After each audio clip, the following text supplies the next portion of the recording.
Bueno, buenas tardes a todos. Muchas gracias por su presencia. Le agradecemos a las autoridades la invitación. Nos lamentamos mucho toda la gente que está parada, pero como está tan fresco no da ni para invitarlos a que se adelanten a sentarse en el piso porque se congelarían. No sé, veamos qué podemos hacer. Tal vez rotarse, dentro de un rato cambiar con alguien y así estar un poco mejor en este rato. Les cuento un poco de qué se trata la presentación que tenemos pensado para este momento. Centralmente estuvimos tratando de responder algunas inquietudes que nos habían planteado en el instituto, de algunos temas que les interesaban que desarrolláramos en este rato, algunos sobre los que hemos estado trabajando hoy en toda la larga jornada desde la mañana. Lo primero que voy a hacer es dar un encuadre general como para que se entienda en dónde se insertan dentro de la educación matemática las cuestiones sobre las que voy a estar hablando a continuación. Va a haber un momento en el que estemos hablando sobre modelización matemática, que entendemos que ese puede ser un contenido que le aporte a gente de distintas áreas que son cercanas a la matemática, como la biología y la física.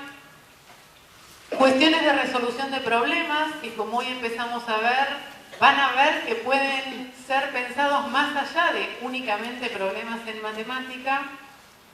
Después, una cosita muy cortita, pero sumamente útil y que da herramientas interesantes para pensar algunas consignas de la clase, que esto es propio de la matemática, que son los registros de representación semiótica, que va a ser un cachito cortito. Y por último, un momento para hablar de la evaluación, cuando uno empieza a ver cosas como más alejadas del tipo de clase usual. Una pregunta que es muy natural de plantearse es ¿y cómo hago para evaluar esto? Entonces lo incluimos aquí.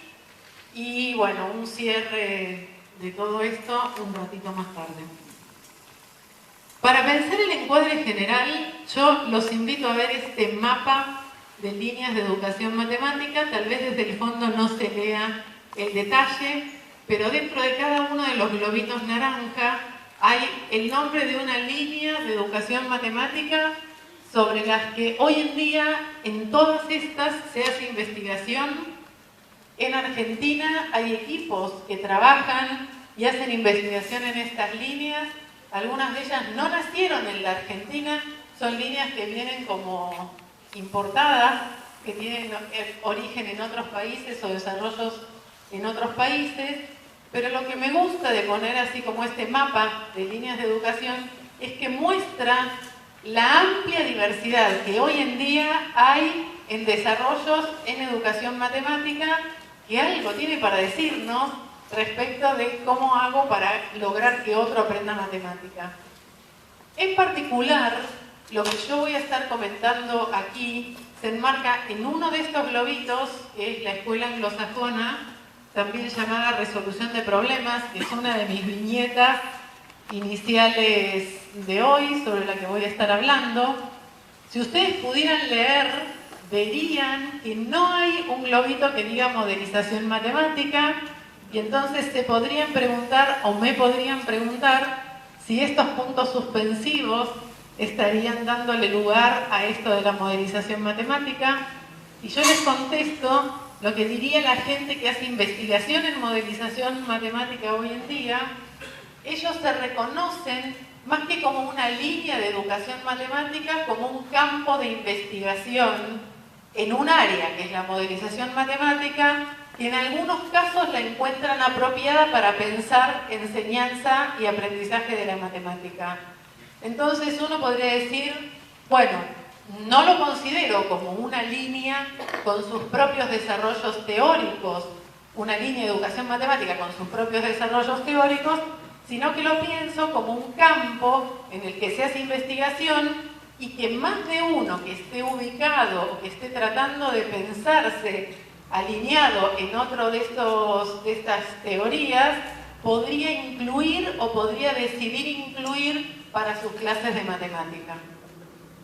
Entonces tenemos resolución de problemas, que sí es una línea sobre la que voy a estar hablando, la modelización, que no está entendida ahora como una línea, sino como un campo de investigación que nos puede dar elementos interesantes, y dentro del enfoque cognitivista, que es otra de las líneas, estaría esa muestrita que les voy a estar contando de los registros de representación semiótica. Eso poquitito que les voy a estar contando se enmarcaría dentro del enfoque cognitivo. Y la evaluación que está por fuera de esto, o sea, uno podría decir, cuestiones de evaluación son cuestiones que podría abordar cualquier persona de didáctica general. Como mi formación es en matemática, todos los ejemplos me nacen ahí y no me nacen en otra ciencia, pero que es más que pertinente incluir la temática de la evaluación, porque uno, ante tanta diversidad de aportes teóricos, naturalmente se pregunta cómo hago para evaluar y qué cosas voy a evaluar de mis estudiantes. ¿Está bien? Este es el marco en el que vamos a estar trabajando de ahora en más. Como la charla es larga, ustedes están parados, hace frío, ustedes tienen más frío que yo porque yo me muevo, pero ustedes no. Los invito más que a que piensen que esto es una conferencia, que piensen que es una clase y que vale que interrumpan, pregunten y lo que quieran entre medio. Tal vez sea difícil manejarlo, pero hagamos el intento, así no tienen que estar tanto rato seguido callados escuchando lo que yo voy diciendo. Si en algún momento quieren preguntar, conectar o lo que sea, me dicen y lo hacemos. ¿Está bien? Bueno. Empezamos entonces con cuestiones de modelización matemática. Hay una disputa, si uno quiere, en modelizar dónde, qué cosas se modelizan. Uno modeliza cuestiones propias de la matemática o uno modeliza cuestiones de otros campos. Por ejemplo, modelizo procesos físicos con matemática o modelizo procesos biológicos con matemática. Estaría pensando que uno modeliza cuestiones, fenómenos o asuntos que vienen de otro campo disciplinar y que la matemática le da como respuesta o le da herramientas para poder decir algo de esa cuestión de los otros campos. O uno dice también que vale o que sirve o que es pertinente pensar en la modelización matemática en cuestiones matemáticas. Lo que en general se concibe cuando uno piensa en la modelización matemática para la enseñanza es pensar en modelizar cosas, procesos o comportamientos que provienen de otros campos. Uno modeliza el crecimiento de las bacterias, uno modeliza, hoy hablábamos de cómo se vacía una pileta, por ejemplo. Sin embargo, hay una línea en particular de educación matemática, que era uno de esos globitos que estaba hace un momento, que es la teoría antropológica de lo didáctico, abreviada con sus iniciales, que identifica el hacer matemática con modelizar. O sea, para la teoría antropológica de lo didáctico, todo hacer matemático es modelizar. Si modelizo, hago matemática. Si hago matemática, modelizo. ¿Me explico? Es como un sí, solo sí. La TAD, la teoría antropológica de lo didáctico, todo lo concibe como modelización. Esto está como en un extremo de la soga, o sea, sería como pensarse en el extremo total en donde todo hacer matemática es modelizar. Y hay gama de grises, o sea, no todo es ni blanco ni negro. Está quienes sostienen el valor de modelizar procesos provenientes de otros campos, está el extremo opuesto, en donde se piensa que todo el quehacer matemático es hacer modelización, y los grises que hay entre medio de esa soga, en donde uno tironea desde una punta hasta la otra. ¿Está bien?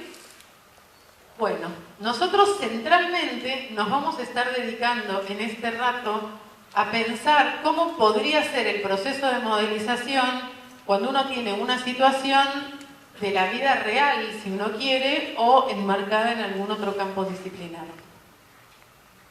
Si uno mira autores que hablan de la modelización en otros campos, yo solo quiero leerles cómo se plasma en manos de gente que viene trabajando con la modelización matemática, cómo se ve o cómo ellos dicen, cómo definen la modelización. Por ejemplo, leo el de la izquierda, Basanesi es el autor.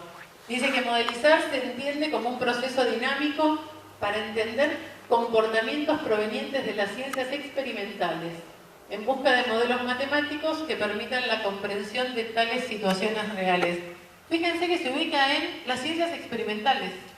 O sea, ahí toma las situaciones de las que uno después modeliza, o sea, las que dan origen a la modelización. Autores de la derecha, Crisante y otros autores, dicen: la modelización matemática consiste en el arte de transformar problemas de la realidad en problemas matemáticos, resolverlos interpretando sus soluciones en un lenguaje del mundo real. En esta otra conceptualización, lo que se piensa es en problemas de la realidad, ¿no? Podría ser, por ejemplo, el comportamiento de la bolsa, que uno no ubicaría dentro de las ciencias experimentales. Se dan cuenta que según la perspectiva que uno tome de los autores que uno lea o adhiera, hay tipos de tareas que se modelizarían según un autor y no según el otro. ¿Está bien? Por eso es que empieza, digo, en este rato en el que les voy a contar algunas cuestiones de educación matemática, ¿por qué les señalo esto? Porque según la perspectiva a la que uno adhiera o empiece a adherir, hay ciertas cuestiones que uno tendría que empezar a considerar según la perspectiva teórica que decida tomar. Cuando uno se para en la matemática, Barquero, que hizo una tesis sobre modelización, dice: proponemos, pues, una forma de interpretar la modelización matemática que incluye de manera esencial la modelización matemática de sistemas matemáticos. Escuchen esto: modelización matemática de sistemas matemáticos. Esto es, aquellos procesos que se llevan a cabo para responder cuestiones problemáticas que surgen en un sistema matemático, como por ejemplo un sistema aritmético, geométrico o topológico, y cuya resolución requiere la construcción de un modelo matemático que puede ser algebraico, analítico o de cualquier otro tipo, y un trabajo en dicho modelo. Este autor se para en la otra punta de la soga, que es el que piensa la modelización dentro de la matemática. O sea, dice: tengo que tener un sistema matemático y ahí adentro me propongo hacer algo de modelización. Esto les muestra la diversidad de perspectivas, y no hay una única manera de concebir estas cuestiones, y que dependerá de la decisión que uno tome. Una u otra serán actividades plausibles de ser modelizadas. Les voy a mostrar en un esquema así como sintético cómo podían darse pasos cuando uno quiere modelizar una situación proveniente de la vida real. Las comillas de lo real son sugerentes. O sea, tener un problema de la vida real es extremadamente raro. En general uno ya tiene como simplificaciones de los problemas de la vida real. Entonces, el esquema intenta mostrar qué pasos un sujeto tendría que seguir como para modelizar una situación proveniente del mundo real.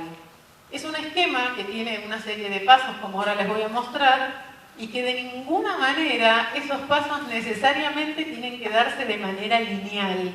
Uno, cuando está haciendo cosas que desconoce cómo se hacen, va y viene constantemente. Voy a hacer una cosa, vuelvo, no me sale, rebobino, doy marcha atrás. O sea, acá se va a ver todo como muy lineal, pero eso está lejos de ser así en la realidad. Lo primero que aparece ante nuestros ojos es una situación real, P de problema, como un problema de la vida real. Lo que uno empieza a hacer cuando tiene esa situación de la vida real es pensar en simplificarla. Todo modelo matemático lo que termina haciendo es utilizar matemática para atacar una simplificación de ese problema real. Entonces, una de las primeras cosas que uno tiene que hacer cuando quiere modelizar es decidir qué cosas quiere considerar y cuáles quiere dejar fuera. Les pongo un ejemplo muy simple. Si uno supiera que cada 100 kilómetros de recorrido mi auto gasta tanta plata en nafta, y me dicen, bueno, ¿cuánto tengo que gastar para llegar de acá a Resistencia? Y sé cuántos kilómetros hay, uno dice, bueno, con una regla de 3 resolviste el problema de cuánta plata necesito para llegar a Resistencia, si sé cada 100 kilómetros cuánto consume mi auto. Esa obvia linealidad, esa obvia regla de 3, está lejos de ser una respuesta a la situación real de cuánta plata necesito para llegar de acá a Resistencia. ¿Se dan cuenta? Podría pasar que tenga problemas con el auto, que me agarre viento en contra y entonces al tener viento en contra mi auto consuma más, que vaya a una velocidad tal donde el consumo sea mayor porque estoy yendo muy rápido o estoy yendo muy despacio. Entonces, todos los supuestos que hay detrás de esa aplicación de la regla de 3 para decir cuánto voy a gastar en hacer una cierta cantidad de kilómetros, si sé cada 100 cuánto consumo, está lejos de ser la solución al problema real. Sin embargo, es una cuenta que me es útil, porque con hacer esa cuenta logro una estimación de ese gasto. ¿Se dan cuenta? ¿Qué elección y control de variables uno tiene cuando decide hacer regla de 3? No considero el viento en contra, considero que siempre voy a una velocidad constante donde gasto lo mismo. O sea, tengo un montón de supuestos que forman parte de lo matemático que tuve que establecer para poder resolver esa situación. Una vez que uno tiene esa simplificación hecha y controladas las variables, aparece un problema matemático asociado. Problema matemático asociado al problema real. Es decir, mi problema real es cuánta plata gasto para llegar de acá a Resistencia. Mi problema matemático asociado ya tiene carga de decisiones, de cosas que decido no considerar y cosas que decido sí considerar. Una vez que tengo ese problema matemático, a su vez puedo simplificarlo y hacer un planteo. Estas S, N y C son un planteo que puede ser simbólico, numérico o computacional. Es decir, simplificado el problema y entrado al campo de la matemática, ese planteo matemático podría involucrar cuestiones numéricas, computacionales, simbólicas, o sea, donde las herramientas de la matemática están a mi mano. Con ese planteo hecho, me toca resolverlo. Haya sido simbólico, haya sido numérico o haya sido computacional, resuelvo ese problema. Ahí estoy en pleno terreno matemático usando todo lo que sé de matemática. Una vez que resolví, me toca la parte más crítica de esta historia, que es tratar de entender si esa solución de ese problema matemático asociado podría ser factible como solución al problema real que dio inicio a este ciclo. Es decir, yo tenía un problema real que en algún momento se transformó en otra cosa, en un problema donde la matemática me permite meter mano. Lo que yo resolví es el problema matemático. Ahora, ¿qué pasa si ese problema matemático me da un absurdo como solución? Tendría que empezar de nuevo la historia y una vez que empiece de nuevo la historia, preguntarme o qué variable descarté que no tendría que haber descartado, o qué otra simplificación hice que en realidad hizo que el resultado se muestre un absurdo. Entonces, el último paso de este proceso de modelización me obliga a mirar cuán adecuada es la resolución del problema matemático como una posible solución al problema que le dio origen a este proceso. ¿Me explico más o menos? Entonces, este circuito, como les decía hace un momento, está lejos de ser lineal cuando uno lo vive, es un circuito básico de modelización matemática. A veces lo que ocurre, y más en la enseñanza, es que a uno le interese hacer un estudio de los objetos matemáticos que aparecieron en escena. Un estudio independiente del problema que le dio origen. Ustedes piensen que este problema que le dio origen puede ser de cualquier asunto, cualquier temática. Este circuito en algún momento pone de manifiesto cuestiones matemáticas. En general, a quienes usamos la modelización para la enseñanza de la matemática, nos interesa en algún momento hacer un análisis o un estudio de esos objetos matemáticos independientemente del problema que le dio origen. Eso puede estar o no según lo que el profe decida. ¿Iba a decir algo más? en un momento y se me pasó. Por ahí después me acuerdo y doy marcha atrás. Si uno tuviera que pensar en esta historia, ya me acordé, en esta historia donde entra la matemática entra en esta parte sin duda. Ustedes se dan cuenta cuando leen en un libro de secundaria o de lo que sea, problemas que vienen en contexto extra matemático que muchas veces dicen para modelizar. Entonces dicen, bueno, modelicemos la caída de una pelota o el tiro de un basquetbolista de una pelota, y el mismo enunciado de la actividad incluye la función cuadrática que describe ese movimiento. Ese tipo de situaciones no es una situación de este estilo, no es una situación de la vida real, porque ya desde el planteo me están dando el modelo matemático que describe la trayectoria de la pelota. Es como si arrancara modelizada, es como si estuviera por acá. Quien decida que le interesa que sus alumnos aprendan a modelizar en matemática, debería permitirle a los alumnos esta primer toma de decisiones, o sea, el análisis de la situación real y decidir cuáles variables quiere que entre en el juego, quiere considerar y cuáles quiere descartar. Si todos los problemas que le damos a nuestros alumnos ya tienen la fórmula, la expresión de la función que describe o el crecimiento de las bacterias o lo que sea, lo que decía recién, la trayectoria de una pelota o lo que sea, esas no son situaciones que respeten el proceso de modelización completo. Si lo quiero usar, lo hago. Simplemente hay que saber que es como empezar más adelante, es empezar el proceso de modelización donde ya estoy parada en la matemática. Entonces estoy dejando afuera un montón de cosas que son las que me va a tocar vivir el día que quiera usar algo de matemática ante una situación real. ¿Se dan cuenta?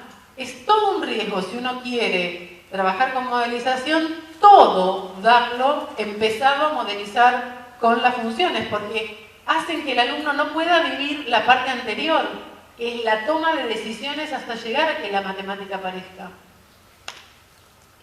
Cuando uno piensa en modelizar en matemática, no modelizar situaciones de la vida real, sino modelizar cuestiones de matemática, la vida empieza así.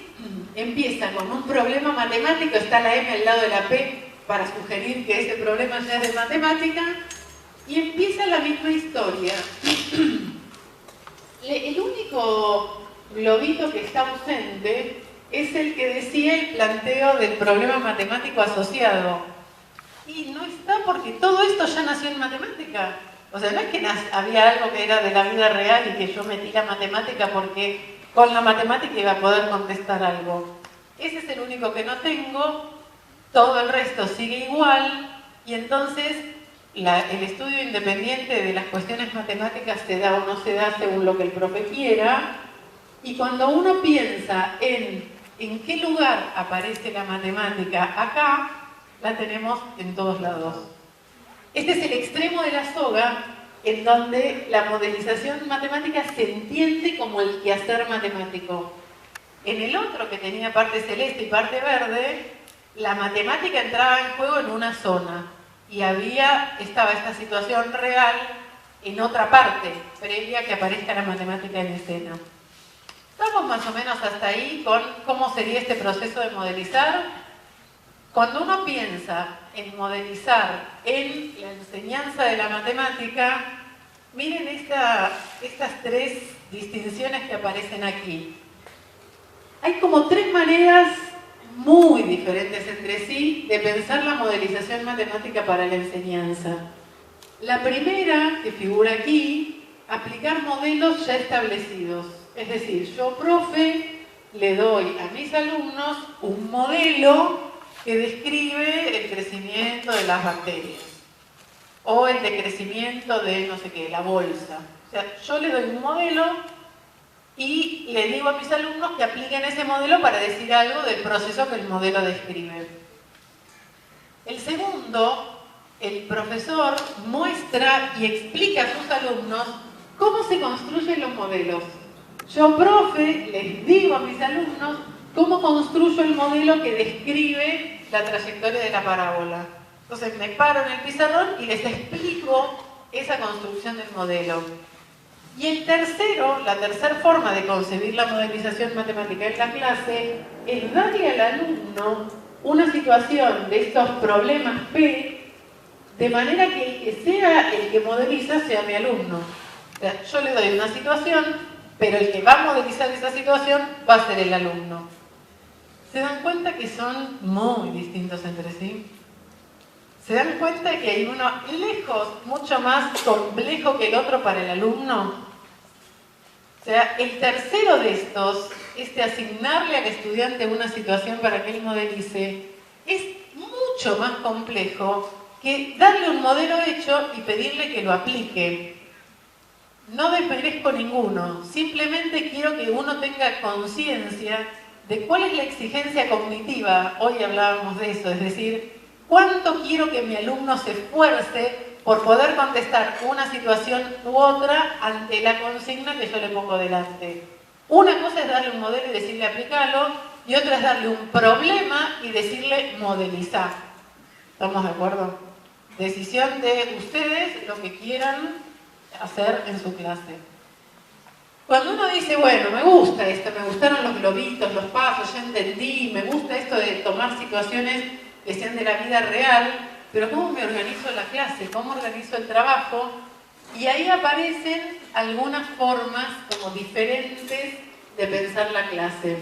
Uno podría pensar en el profesor que describe el problema, da la información necesaria para resolverlo y los alumnos participan en el proceso de resolución.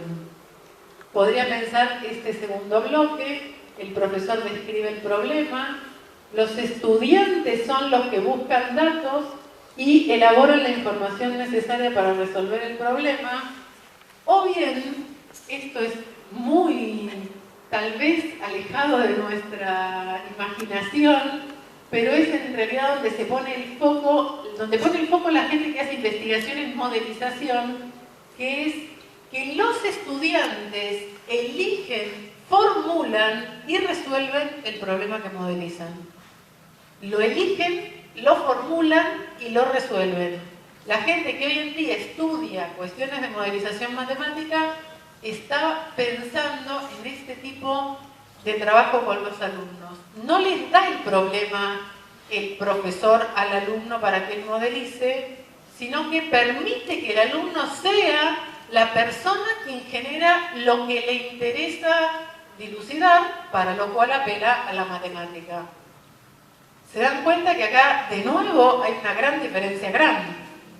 Hoy a la tarde hablábamos de motivar, palabra complicada y escabullidiza para definir. Este tipo de actividades permite que el alumno ponga el interés donde quiere. Él pone el interés donde quiere. Hay pautas para el tipo de actividad que va a tener que plantear, pero bueno, está como un poco alejado tal vez de nuestros primeros inicios y aproximaciones a la modelización, tal vez como primer paso. Pero si uno lo tiene como perspectiva y le llega a interesar la cuestión de la modelización para ir incluyéndola en la clase, que sepan que existe me parece más que valioso, porque tal vez uno puede querer tender hacia esta forma de trabajo en la clase con el tiempo. Cuando uno piensa en la organización del trabajo, también tiene que pensar qué objetivos se va a plantear. Hoy hablábamos de los objetivos como la formulación donde el profe decide qué es lo que sus alumnos quieren, qué es lo que él quiere que sus alumnos aprendan. Esos son los objetivos. Le tocará organizar los tiempos, poner pautas para el trabajo, establecer momentos de consulta. Piensen que el rol activo lo tiene el alumno. El que va a modelizar es el alumno. Tendrá que determinar cómo va a ser el trabajo, si va a ser en grupo, individual, en pareja, si va a haber, cómo va a ser la evaluación, es decir, qué es lo que van a evaluarme en el proceso de modelización, qué es lo que al profesor le interesa en realidad ver, decirle esto a los alumnos antes de que empiece el trabajo con la modelización. Sobre las pautas de la evaluación, yo voy a hablar un rato sobre evaluación un poco más adelante de la tarde, pero centralmente piensen que esto va a tener que estar sí o sí. Al profe le va a tocar avisarle a sus alumnos con qué criterio lo va a evaluar. ¿Qué va a mirar? Si busca información, dónde busca información, cuán válida es la información que obtiene. Hay sitios que son de temer en internet, hay otros que son un poco más confiables. ¿Me interesa que use libros o no me interesa que use libros? ¿Cómo organiza la información? Tal vez me interesa el planteo matemático, tal vez me interesa saber qué variables decidió incluir y cuáles no. Me interesará ver o no los recursos matemáticos que usa, y me interesará o no ver cómo fue su presentación escrita y cómo fue su presentación oral, si acaso le pedí que haga una defensa oral. Lo que sea que me interese que mi alumno haga durante este proceso de modelización, se lo voy a avisar. Y le voy a decir, quiero verte usando los recursos matemáticos, quiero ver cómo va a ser tu presentación escrita, tu exposición oral o lo que sea. Como voy a volver con la evaluación, sigo un poco hacia adelante. Les quiero mostrar un ejemplo. Este es un ejemplo de una actividad que una profe usó en una escuela secundaria de la zona de Polvorines, que es donde está la universidad en donde trabajo, y les dio a los estudiantes este enunciado así, como está aquí. Se los leo rápidamente. Hay todo un inicio en donde se ubica, se los leo, total no es tan largo. Dice, las poblaciones rurales en regiones semiáridas y áridas del noreste argentino históricamente se han abastecido de represas alimentadas por agua de lluvia y de pozos calzados o perforaciones para explotar el agua subterránea, dependiendo de los periodos hidrológicos y de la época del año. En un estudio realizado por el INTA se detectó una filtración en una de las represas de Santiago del Estero. El instituto quiere saber en cuánto tiempo quedará vacía si no se resuelve el problema. Uno lee esto y dice, ¿y la matemática dónde está? No veo un número, no veo una letra, no veo una F, no veo nada de todo eso. Sin embargo, es una situación que le puede generar mucha preocupación a la gente que tiene la represa y que está filtrando agua, que se le está yendo el agua si necesita el agua para abastecerse. Entonces, lo que voy a hacer es, les voy a mostrar ese circuito de los pasos de la modelización con esta actividad. O sea, voy a ir paso a paso mostrándoles cómo sería ir haciendo esos pasos ante este sería el P. Este sería el problema como de la realidad que da origen a este circuito de la modelización. Bueno, entonces voy a usar la misma disposición de los globitos para ayudarme a que me sigan. Entonces, uno empieza con este análisis de la situación y el alumno sale a buscar información variada. ¿Cómo es la presión del agua? ¿Qué pasa con la represa? ¿Qué pasa con la fisura? ¿La fisura se agranda, no se agranda? ¿Cómo aumenta el caudal si llueve? ¿Qué pasa si llueve y tengo una filtración y me agrega agua mientras que por el otro lado la fisura lo filtra? Hay que elegir unidades en las que esto se va a medir. ¿Cómo son los volúmenes de las represas? ¿De qué cantidad de agua estamos hablando? O sea, hay un montón de datos que salir a buscar. Que la situación tal como se presenta en la realidad, y le pongo comillas imaginarias para ustedes, no me dice. Entonces, los alumnos salen y buscan información. Con esto empieza el proceso de simplificación. No voy a poder manejar todo eso. No voy a poder manejar que si llueve, que si no llueve, que si la fisura se agranda, si no se agranda. Entonces, en esta primera simplificación y control de la elección de variables, se deciden algunas cosas. Por ejemplo, se decide que sí se va a tomar en cuenta el tiempo, la cantidad de agua que queda en la represa y la cantidad de agua que sale de la represa, y no van a ser tomadas en cuenta que a mayor cantidad de agua, mayor presión, cosa que provocaría que el caudal de agua que sale no se mantenga constante, y esto matemáticamente nos generaría complicaciones en el modelo matemático. El lugar de la filtración, ¿dónde está en toda la represa la filtración? Tendría que saber, una cosa es que esté más arriba de la represa, otra que esté en un costado más abajo.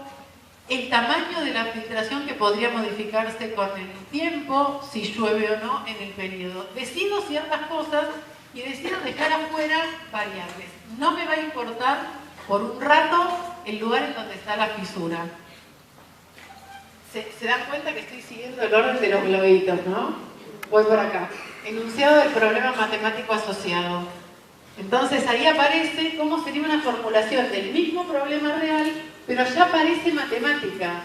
Arranca igual, se cuenta igual. El instituto quiere saber en cuánto tiempo quedará vacía la represa si no se resuelve el problema, y aparecen los datos numéricos que el alumno elige para su problema. Entonces le puso una capacidad que sale de haber hecho una búsqueda de información sobre de qué hablamos de volúmenes de represa cuando me dicen represas. Entonces se fija la capacidad en 1.116 millones de litros y se vacía a razón de 18 millones de litros diarios. Fíjense que si uno no tuviera la más pálida idea de lo que pasa con las represas, es probable que uno no se hubiera jugado a que puedan irse 18 millones de litros por día. O sea, es como que no tengo idea. Si no tengo idea, no voy a poder usar la matemática para decir nada sobre esta situación. Esto solo lo puedo plantear después de haber hecho una búsqueda de datos y elección de lo que quiero considerar y de lo que no. Sigo con mi circuito. Me toca simplificar el problema y hacer algún planteo simbólico, numérico o computacional. La simplificación del problema pone en escena, lo único que está cambiado es lo que está subrayado, que dice que la represa esta se vacía de manera constante. Flor de simplificación, lo que me pone en un terreno en donde tengo herramientas matemáticas sencillas para abordar esta situación. ¿Se dan cuenta? Esa es otra simplificación que viene después de tener ya números en el enunciado, que es el primer problema matemático que nos aparece. Este es el que se puede resolver fácil y que yo acá ya dije, bueno, ya está. La resolución de esto no hace falta ponerla porque es muy simple.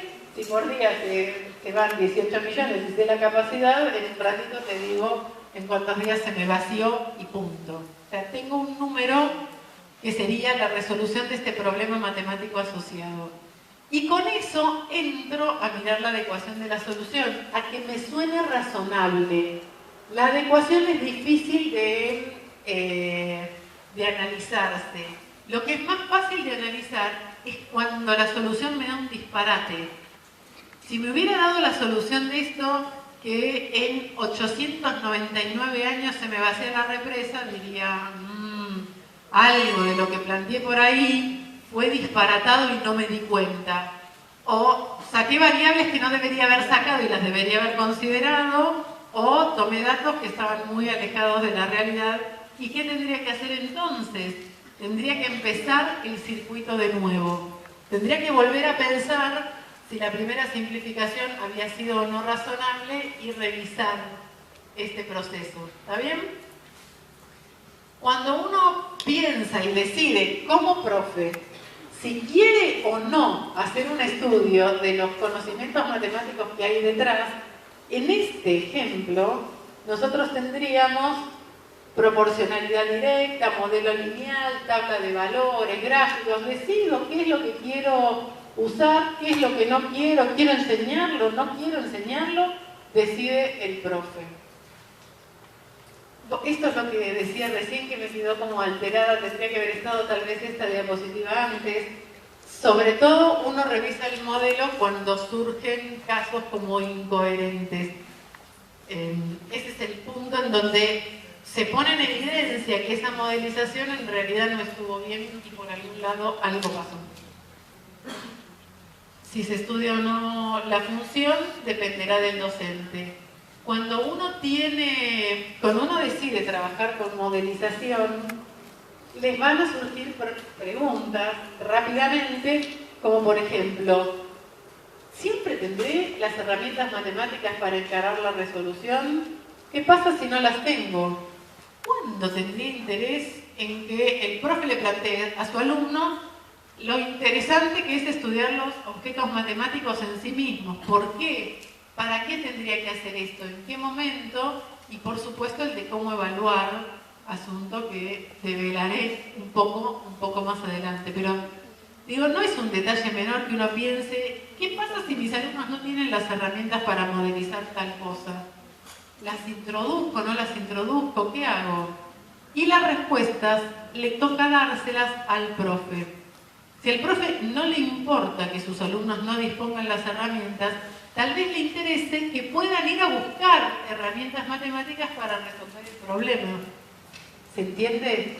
Tal vez no, dicen, sí, quiero que tenga las herramientas, porque estos chicos no vienen acostumbrados a trabajar con esto, entonces lo que prefiero es que primero dispongan de las herramientas, antes de mandarme con algo más osado, en donde tengan que salir a buscar herramientas matemáticas. Seguro van a tener que salir a buscar información, eso es irremediable, pero otra cosa es que tengan que salir a buscar herramientas matemáticas. Ahí termina como mi segunda de las viñetitas del día de hoy, que era una pasada rápida por la modelización matemática. Primer asunto que dije que iba a hacer. Mi segundo asunto, bueno, salvo el encuadre ya lo hice.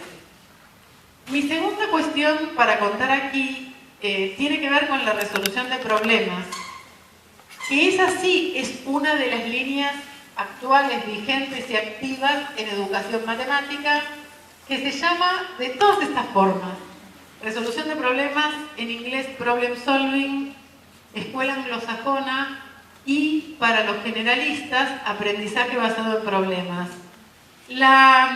Lo que tiene como de potente este enfoque, visto desde el punto de vista de los generalistas, es que no necesariamente solo se aplica a matemática.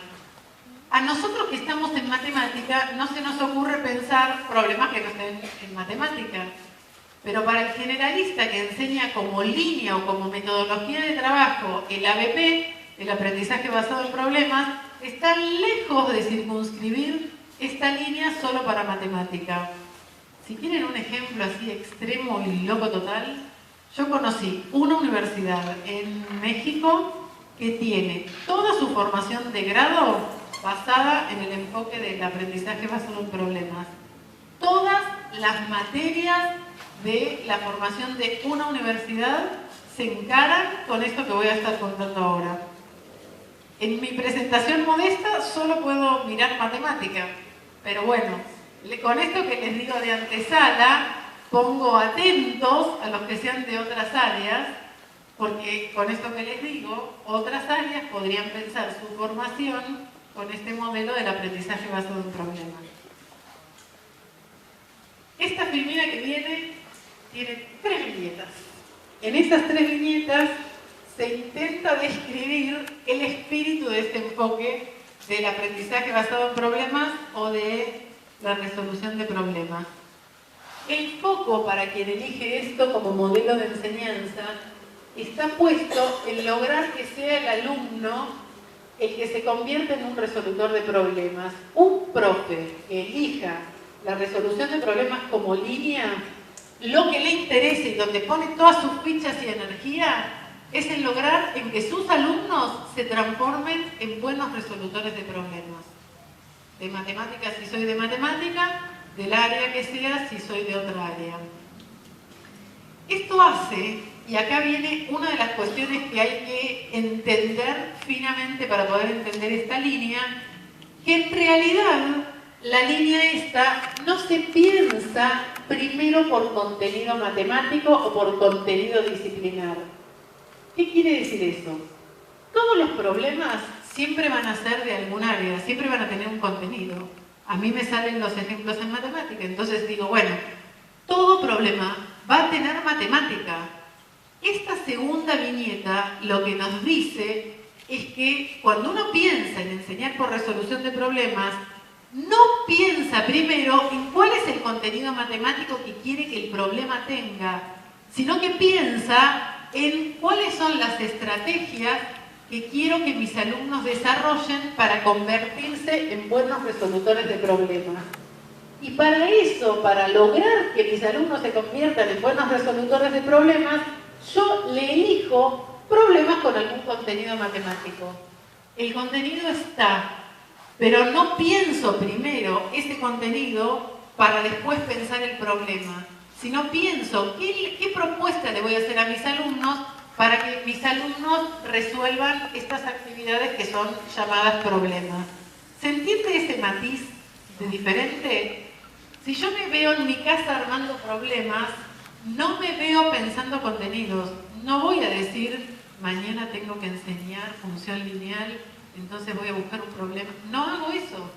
Digo, bueno, quiero que mis alumnos se transformen en buenos resolutores de problemas. ¿Qué actividad le doy para que mi alumno desarrolle estrategias para resolver problemas? Eso es lo que pienso y salgo a ver qué hago. Si busco, si diseño o lo que sea. Y entonces esa actividad que le pongo lo que le tiene que permitir es desarrollar estrategias para convertirse en buenos resolutores de problemas. Hay una cuestión que es característica de esta línea y que desde mi perspectiva trasciende la línea y cualquier línea constructivista de educación matemática o de educación en cualquier ciencia, desde mi perspectiva debería tener, que es este interés en que el alumno reconozca su accionar cognitivo. Es decir, que nuestro alumno reconozca qué fue lo que hizo en esa resolución, qué le funcionó, qué no le funcionó, dónde se trabó, qué estrategias le sirven más allá de la resolución que hizo y la podrá usar en otro momento, ante otro problema. Es decir, algo que trascienda la resolución misma de esa actividad propuesta. Todo eso nace en realidad en esta línea de la escuela anglosajona, lo toman los generalistas, lo toman otras líneas constructivistas, es todo lo relativo a la metacognición, palabra técnica que es apropiada para pensar y para describir esto. Estas tres viñetas describen el espíritu de la escuela anglosajona. Si uno lo entiende así finamente, no hay miedo a que no haya contenido. Una crítica que se le hacía a la escuela anglosajona era que trabajaba en vacío, que no tenía contenido, y eso está lejos de ser así. No podría haber resolución de problemas en matemática sin matemática, en física sin física. No podría haberlo, o sea, no hay una caja hueca donde uno maneja cosas sin contenido. Solo que no está puesto primero, no se piensa a partir del contenido.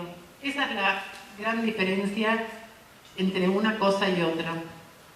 Si uno tuviera que decir en esta línea cuáles son los elementos teóricos característicos, en el medio de la historia está la noción de problema. Es decir, en esta línea es clave tener en claro qué cosas son problema y qué no. O sea, qué actividad va a ser problema para mis alumnos y cuáles no. Si eso no lo tengo claro, estoy en problemas, valga la redundancia, porque no sabría qué darle a hacer a mis alumnos. ¿Qué cosas me permitirían que mi alumno desarrolle estrategias para convertirse en un buen resolutor? ¿Resolutor de qué? Si acaso no tengo esto pensado. Modelos que usan la resolución de problemas, etapas o fases en la resolución de problemas, metacognición, que es lo que recién les contaba, cuestiones de afectividad. Hay gente que estudia cómo las cuestiones afectivas inciden en las personas cuando están resolviendo problemas, y eso es en extremo delicado, porque hay gente que se inhibe ante una situación que la advierte como un problema, y hay gente que siente el desafío ante los problemas. Entonces, las cuestiones emocionales y afectividad atraviesan a la resolución de problemas.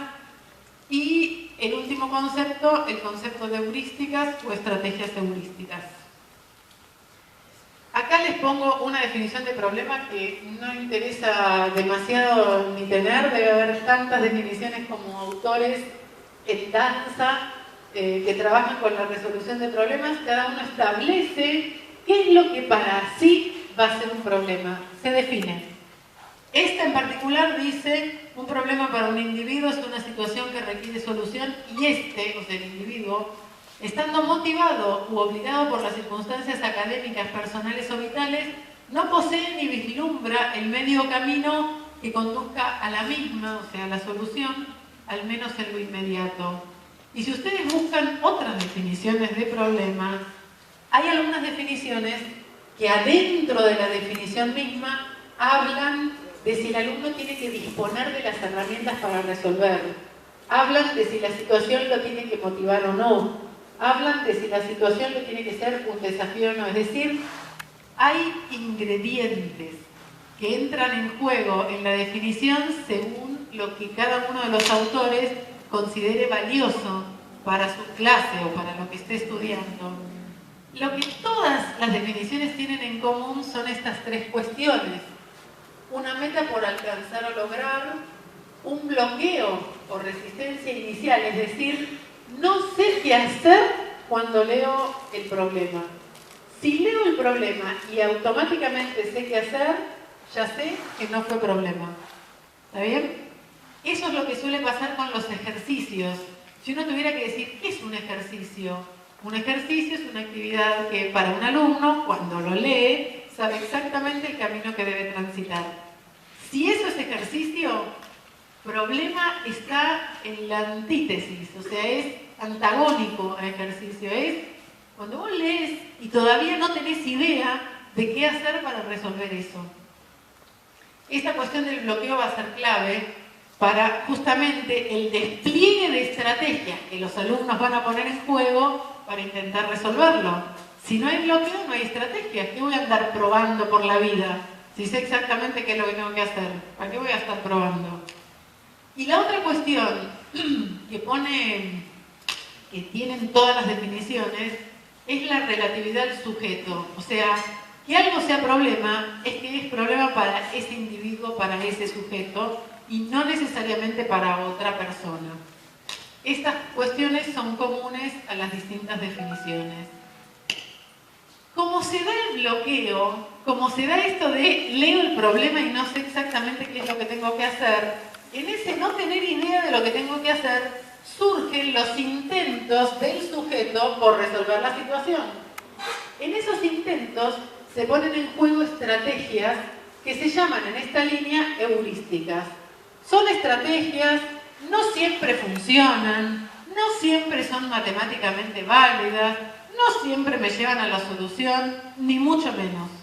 Pero es lo que uno hace cuando ante ese bloqueo no tiene la menor idea de qué hacer para resolver la situación, entonces quiere intentar buscar o aproximarse a una solución. La lista de heurísticas es interminable, no porque me dé fiaca ponerlas, sino porque como cada persona pone sus propias estrategias, no tengo manera ni tendré de poder dar un listado exhaustivo. Se conocen más de las que yo traje aquí, pero no me interesa ni ponerlas todas. O sea, el mensaje es, llévense como idea que en este intento de buscar soluciones a una tarea cuya solución no conozco y cuyo camino para encontrar la solución no me es conocido, uno utiliza muchos recursos. Razonar por analogía, hacerse dibujitos. ¿No se han visto ustedes pensando algo haciendo dibujitos? Utilizar otras formas de representación, considerar casos particulares. Me dieron algo muy general y yo pienso con casos particulares. Yo sé que esa no es la solución, pero es mi estrategia para empezar a pensar.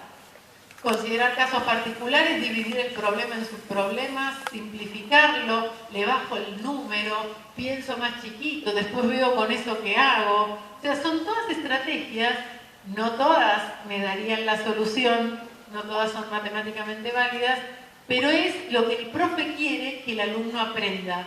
El profe que elige esta línea, lo que quiere es que el alumno se lleve esto como valor, como capital aprendido. ¿Se dan cuenta? O sea, quiere que reconozca que hay estrategias que le son útiles, otras que no, otras que son matemáticamente válidas, otras que no.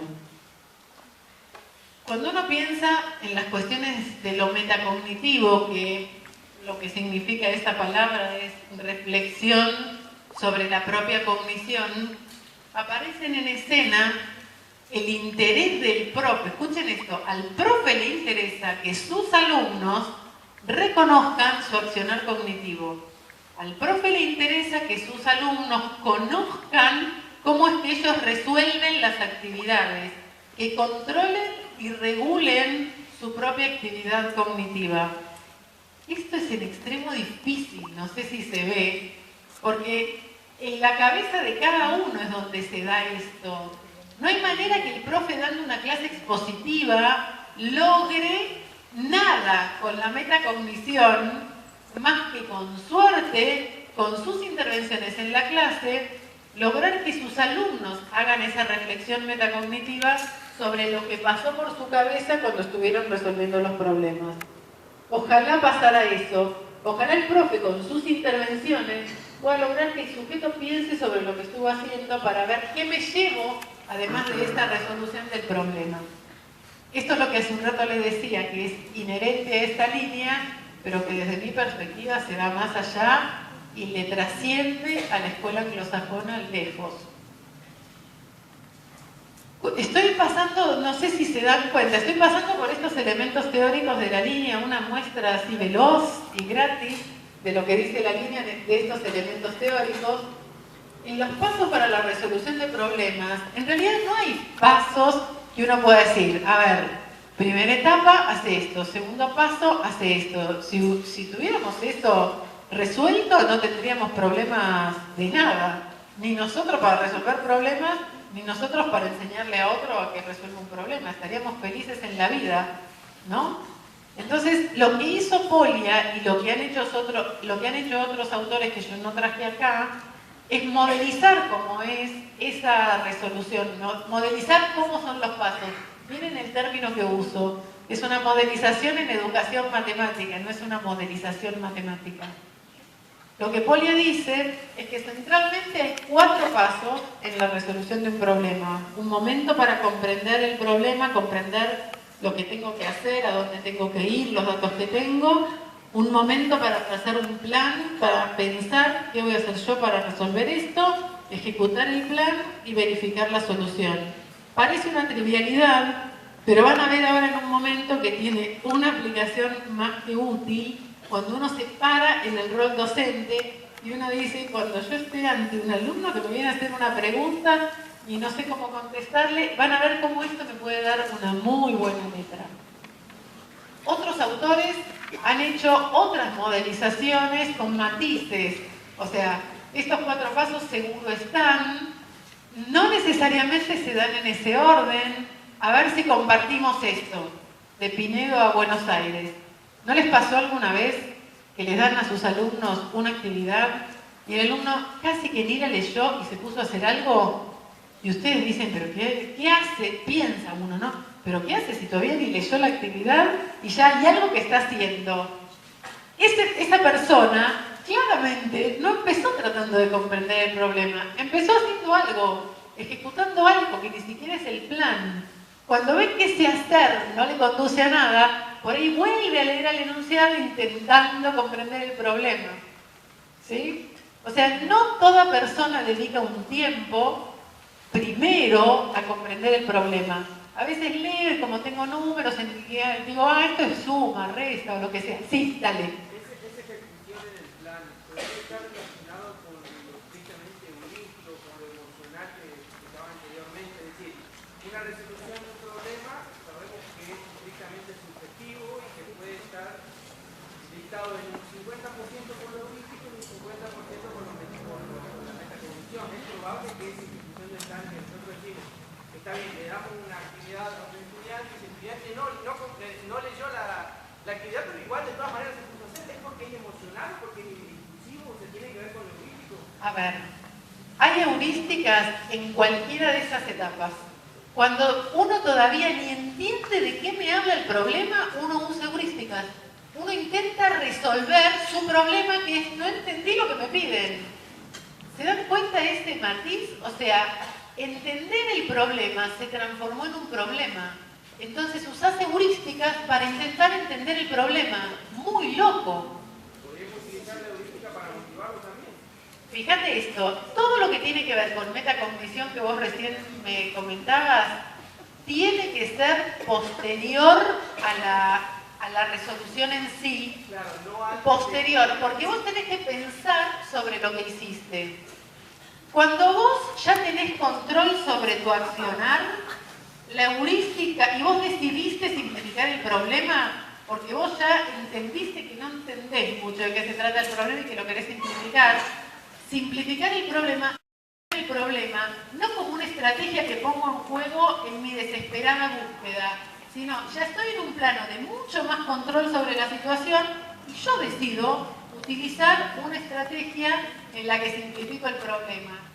Esa diferencia entre un caso y el otro me pondría a contarles otro mundo, que es el mundo de las habilidades matemáticas.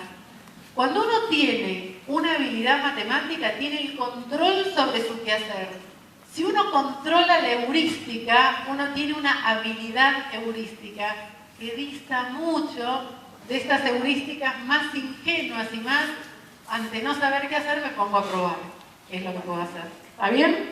Son matices que se ven refinadísimos y que atrás de eso hay un montón de cosas para leer, para estudiar y para saber. Muy bien. Cuando uno se ubica en la enseñanza, quiero pensar en la resolución de problemas en la enseñanza. Las preguntas usuales son, esperen que ponga todas. ¿Cómo hago si tengo que enseñar contenidos? Mi diseño curricular acá en Chaco me manda a enseñar contenidos. ¿De dónde saco los problemas? ¿Dónde tengo un libro que me dé problemas para mis alumnos? Y si en realidad no resultan ser problemas por esto de la relatividad del sujeto, ¿qué hago en la gestión de la clase? Es decir, ¿cómo me paro en la clase para gestionar una clase bajo la resolución de problemas? ¿Cómo evalúo? ¿Y en qué momento uno aprende los contenidos matemáticos y de qué manera? Montones de preguntas usuales, algunas de las cuales vamos a tratar de tirar ideas y dar algunas pistas y respuestas.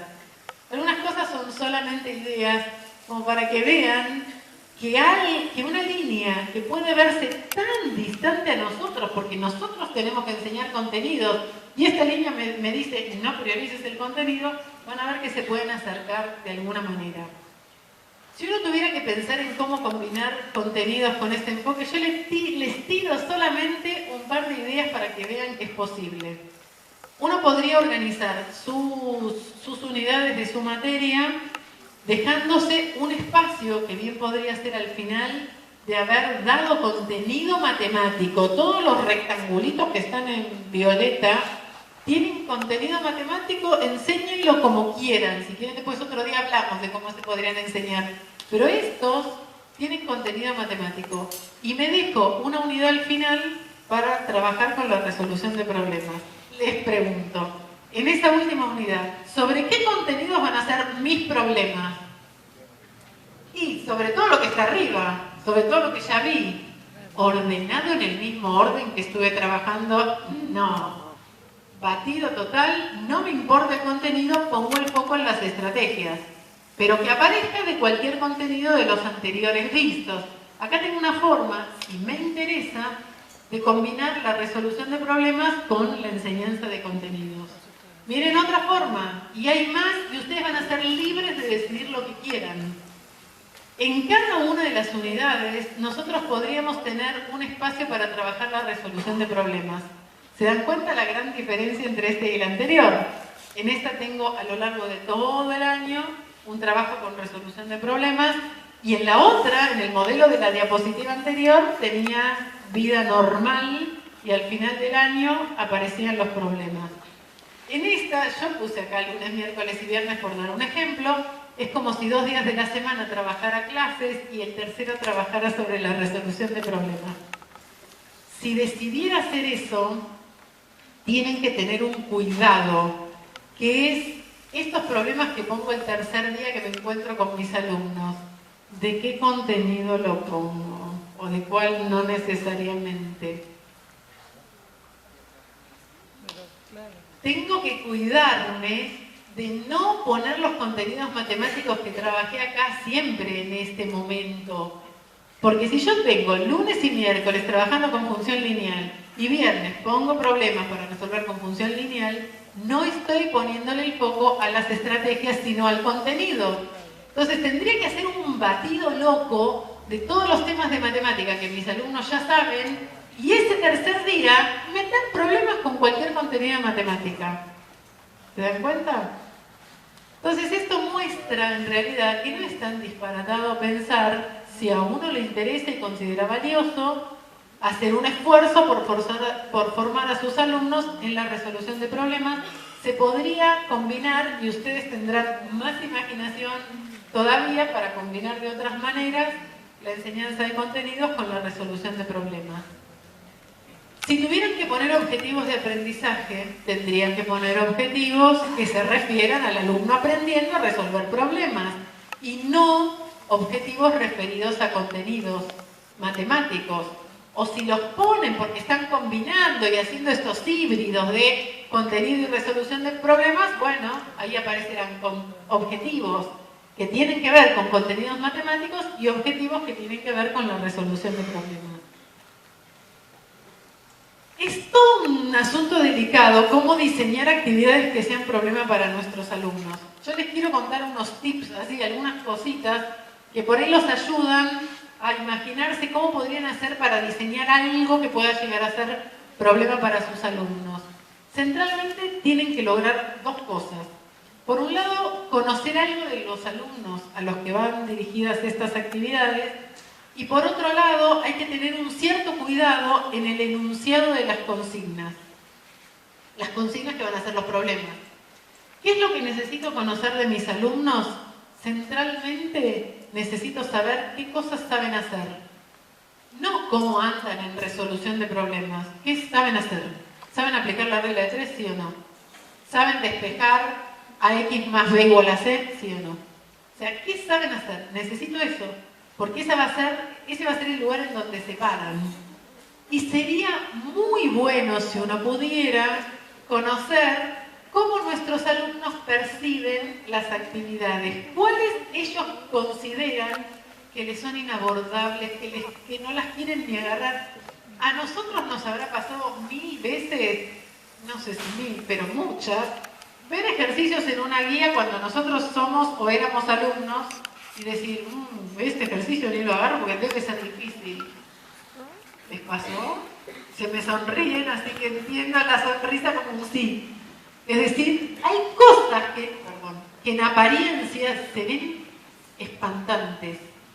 Esas dejarían afuera a los alumnos, o sea, serían como que me quedó muy arriba, muy alta la actividad. Y hay otras que para nuestros alumnos se ven muy simples, que la mira y sabe qué hacer. Hay que meterse como en ese hueco del medio. Ni tan volado que lo deje afuera porque le espantó, le pareció horrible, ni tan fácil que para el alumno sea un ejercicio. ¿Estamos bien? Y sobre las consignas hay centralmente dos cuestiones que atender. Por un lado, que la consigna no sea muy parecida a otras. Porque si la consigna es muy parecida a otras, es muy probable que el alumno la lea y sepa exactamente qué es lo que tiene que hacer. Y sonamos, porque le quitamos el bloqueo. ¿Se dan cuenta? Entonces, por un lado, que la consigna no se le parezca a otras, y por otro lado, lo que uno suele hacer es un análisis a priori, que se llama, es decir, un análisis de la actividad antes de entrar al aula y mirarla en términos de heurísticas, es decir, mirar qué estrategias nuestros alumnos podrían poner en juego cuando estén intentando resolver esa actividad. ¿Cómo se hace este análisis a priori? Ustedes, profes, tienen... Sí. Le hago una pregunta. Si el alumno ve el problema y lo hace para la analogía usando la heurística de la analogía, en definitiva, sigue siendo problema, ¿no? Sí, salvo que siempre hagas eso. Entonces, estás quitando la heurística y estás entrando en una cosa como más rutinaria. Cuando esta es una genuina elección, absolutamente sí. Absolutamente sí. Vos podés tener un ejercicio maravilloso y lo usás una vez y te resulta problema. Si después ponés similares a esos y te armás con una secuencia de similares a ese que sí fue problema, el segundo, el tercero, el cuarto va perdiendo potencia. Se te va alejando de ser problema, porque ya el alumno recurre a la analogía inmediatamente anterior hecha. Pero si no, absolutamente sí a lo que vos decís. ¿Qué tienen que hacer si quieren hacer un análisis a priori en términos de heurísticas? Se tienen que poner en los zapatos de sus alumnos. Imaginarse qué podrían hacer. Y en ese imaginarse qué podrían hacer, tienen que imaginarse soluciones correctas, incorrectas, incompletas. En todas esas resoluciones correctas, incorrectas, incompletas o completas, puede haber heurísticas. Si no encuentran heurísticas que los alumnos puedan estar utilizando cuando están intentando resolver, más allá de que resuelvan o no, la actividad tiene poca probabilidad de sobrevivir en el aula como un problema. Poca, porque no encontré, ni pensando antes de meter la actividad en el aula, qué cosas podría hacer el alumno. Entonces debería ser rica en heurísticas, en esa anticipación. Si no, más vale cambiémosla. Cuando uno piensa, yo en un momento les voy a contar algo para manejarse con esto de la diversidad de la gente en la clase, que es una deuda que tengo, pero antes les cuento esto. Sobre la gestión de la clase, hay algunas cuestiones que inquietan al docente, que tienen que ver con cómo se mueve el docente cuando le dio una actividad que es un problema. Porque el profe sabe que el alumno debería no saber cómo resolver. Entonces, el profe sabe que el alumno no sabe cómo resolver, el alumno no sabe que no sabe cómo resolver, pero sabe que rápidamente se va a dar cuenta que no sabe cómo resolver. ¿Y a quién le va a hinchar para pedirle pistas al profe?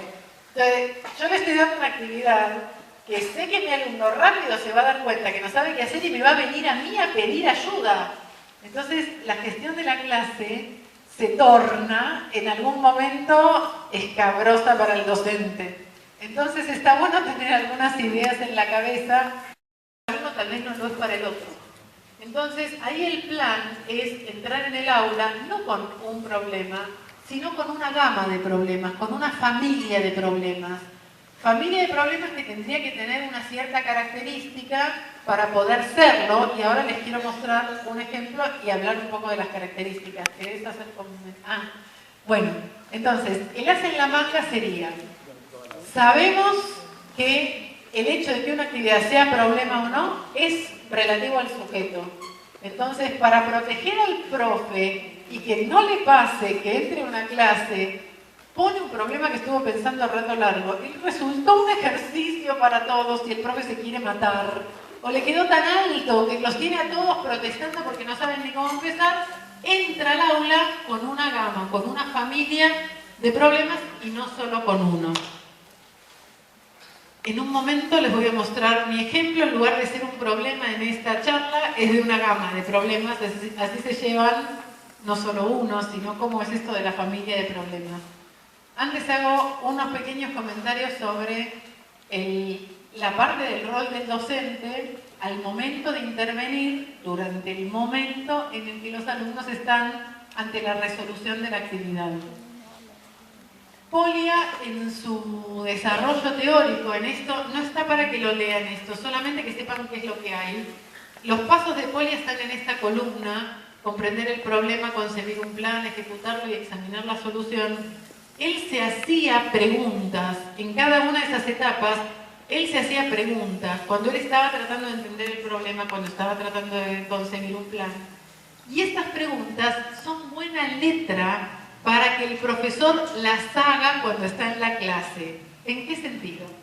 Supónganse que entré y repartí los problemas a mis alumnos, yo jugándome que son problemas, o que lo van a hacer. Y tengo a la gente pensativa sin mover el lápiz, sin nada, mirando la hoja. Y me llaman y me dicen, ¿me das una mano? No sé ni cómo empezar, no entiendo nada. Yo ya sé, y no se lo digo a mi alumno, que mi alumno todavía no comprendió el problema. Yo que me estudié la teoría y que me leía Polia, digo, este no entendió el problema. Entonces, este tipo de preguntas de Polia, lo que me dan son letras para decirle a mi alumno, así, le puedo preguntar, a ver, está bien, no sabes ni cómo empezar, pero ¿te das cuenta cuáles son los datos que tenés que encontrar?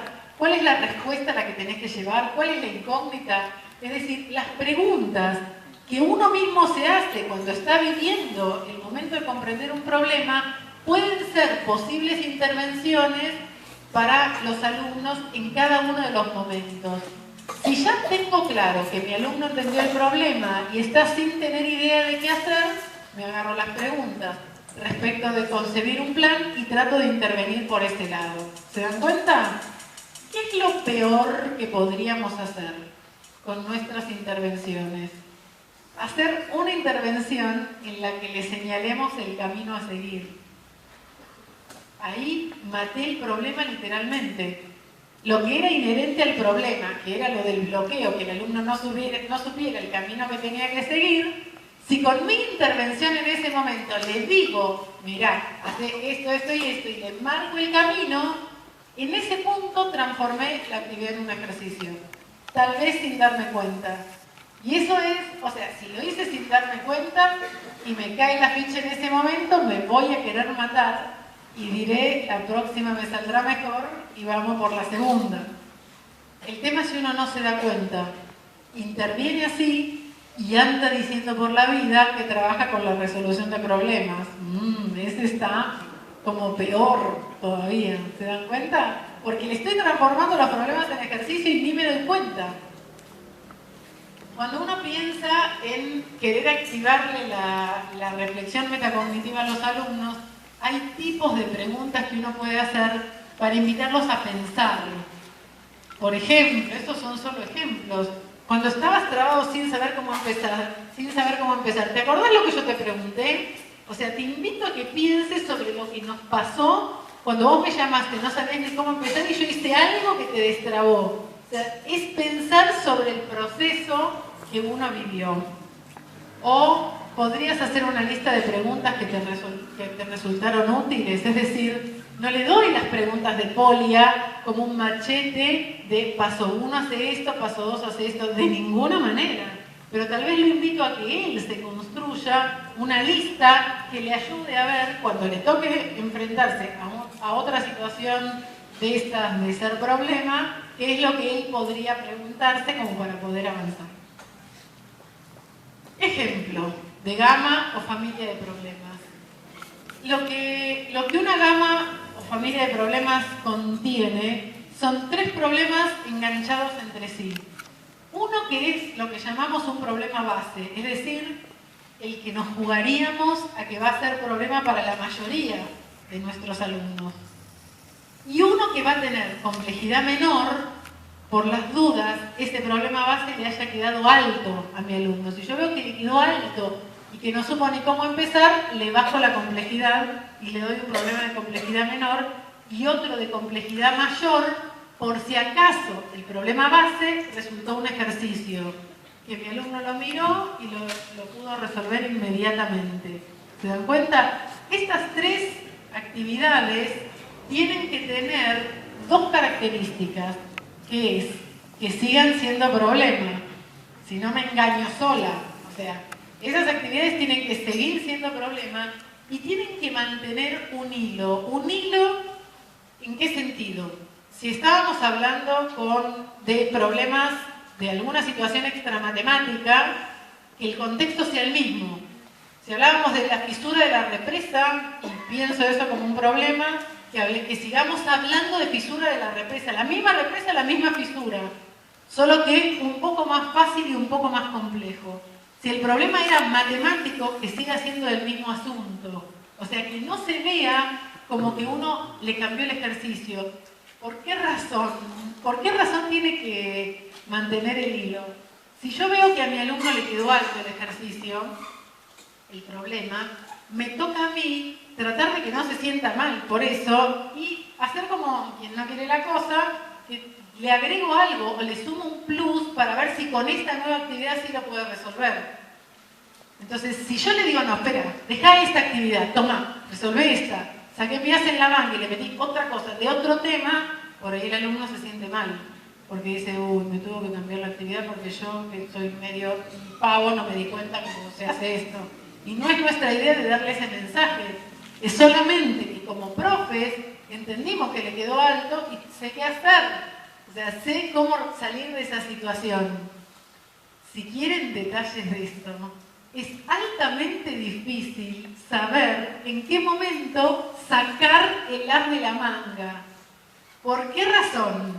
A veces tenés al alumno pensativo y no sabés si le quedó alto y entonces está inactivo porque la actividad le quedó alta o está pensando y dentro de un rato arranca. Entonces es muy difícil saber en qué momento usar los problemas de la gama. Hay ahí, para el que le interesa, después me pasa un mail y les puedo dar algunas pautas y algunos criterios para pensar en qué momento le cambio las actividades a los alumnos. Un ejemplo de gama de problemas. Esto nace de un trabajo que estábamos haciendo en la universidad, en donde nos habíamos interesado por enseñar un tipo de heurísticas de las que tienen que ver con modificar el problema, y entonces había un tipo de heurísticas que tenían que estar presentes en los 3 problemas de la gama, porque si no, no apuntaban a lo que nosotros queríamos, que era enseñar eso. El problema base dice así: si A, B y C son 3 números enteros consecutivos, ¿qué se puede decir de la expresión B cuadrado menos 4AC? Me salió el discriminante que tengo impregnado en mi ser. El 4 no va. Es B cuadrado menos AC. Si uno le hace a esto un análisis en términos de heurísticas, solamente a modo de punteo cortito para ustedes, vale probar con diferentes valores, o sea, ponerle valores consecutivos a, B, C. Lo que va a aparecer es que esa cuenta da siempre 1. O sea, el B cuadrado menos AC, cuando A, B y C son consecutivos, da siempre 1. Entonces aparecería una regularidad. Recurrirían al álgebra si quieren poner A más 1, A más 2 y hacer la cuenta y ver que da 1. Recurrirían a un registro algebraico. Podrían reducir el problema a subproblemas viendo qué pasa con B al cuadrado por un lado, qué pasa con A por C por el otro, y después analizar el todo, y habría más heurísticas. Cuando nosotros pensamos en cómo hacemos para bajarle la complejidad a esta actividad sin que se nos desvirtúe el hecho de ser problema y sin que nos desaparezcan las heurísticas que estábamos tratando de enseñar, encontramos propusimos un enunciado como este estilo: existirán A, B y C 3 números enteros consecutivos para los cuales la expresión B cuadrado menos AC tome el valor 2. Explicar, en caso de existir, decidir si son o no únicos. ¿Por qué esto le baja la complejidad? Porque pone a los alumnos en un contexto de resolución de ecuaciones. O sea, cambia la pregunta. Se dan cuenta que sigue el hilo. O sea, siguen los consecutivos, sigue el interés por saber qué pasa con B cuadrado menos AC, pero el decir, puede que esta cuenta te dé alguna vez 2, te puso en el plano de resolver una ecuación, y no les muestro acá, pero créanme, que mantiene las heurísticas que nos interesaba a nosotros enseñar. Cuando pensamos en el problema de complejidad mayor, pensamos ABC, 3 enteros consecutivos. Ahí ustedes están viendo el hilo al que me refería hace un momento. ¿Qué podrías decir de las raíces de la ecuación cuadrática 4ax cuadrado más 4bx más c igual a 0? Se imaginarán que en el discriminante de esa cuadrática aparece el b cuadrado menos ac, que es el que nosotros queremos que se den cuenta que es 1, que siempre es 1. Esto suma complejidad, porque lo que es 1 es lo que está en el discriminante, pero acá me preguntan las raíces. Entonces, solo conozco el discriminante, me toca seguir diciendo algo sobre las raíces. ¿Se ve? Tienen que manejar operatorias, se ponen en juego los conceptos de raíz, deberán decir algo de las raíces y se mantienen las heurísticas. Esto es como para mostrarles un ejemplo de gama de problemas que quise elegir a propósito en contexto intramatemático, porque hay un supuesto subyacente por la vida que los problemas deberían ser todos en contexto extramatemático, o que todo lo que es de contexto extramatemático o que está escrito en contexto extramatemático es un problema, y esos son dos mitos que ninguno de los dos en realidad es cierto. Entonces el ejemplo de la gama, a propósito, es intramatemático para que uno vea que en cosas matemáticas pueden estas ser problemas para los alumnos. Algo para pensar: hay bastante en común entre modelización matemática y resolución de problemas. Hay ahí algunas cosas que uno podría imaginarse. En general, a ver si me siguen, no todo problema implica que uno lo resuelva modelizando, no necesariamente. Si uno entiende modelizar como modelizar cosas así como de la vida cotidiana. Ahora, si uno piensa la modelización matemática como ese proceso completo de todas las etapas que yo les mostraba en los globitos verdes, sin empezar lo avanzado, sin empezar tirándole a mi alumno la fórmula que modeliza, toda situación de modelización va a generar un problema para los alumnos. No se va a saber inmediatamente cómo hacer para modelizar algo. No lo voy a saber. Me dan lo de la represa, me dan la actividad que sea, que requiere todo ese análisis completo, y esos van a ser problemas para los alumnos. ¿Se entiende hasta ahí? Bueno, cosas ahí para pensar. Yo no sé cómo andan de frío, cansancio, los que están parados y no se quieren sentar. Si quieren que hagamos 5 minutitos, se estiran, se paran, hacen un enroque y hacemos 10 minutitos de intervalo y entramos en la parte final, avante. Entonces, por ahí entrar en calor. Hay mucho que pensar y al final volvemos sobre esto.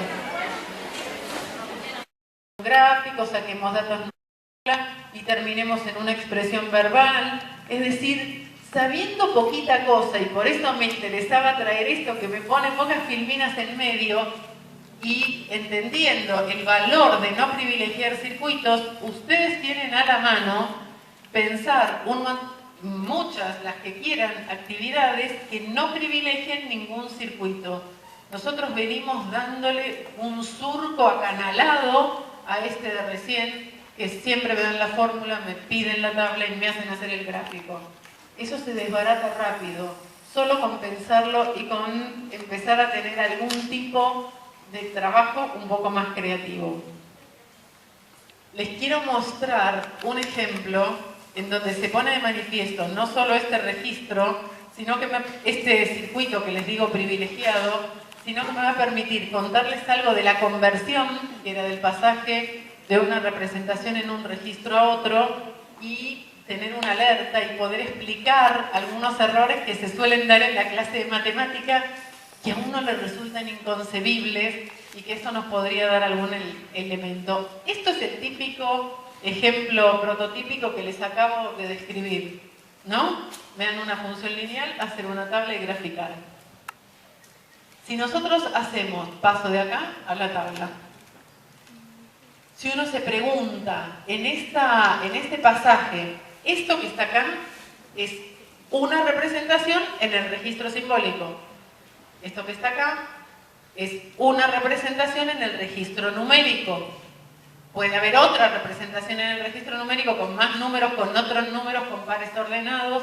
Puede haber otras representaciones en el registro simbólico. Puedo poner 2x menos y igual menos 1 o cosas similares, que son la misma función en el fondo, pero escrito de otra manera, con las formas equivalentes que tenemos para las funciones lineales.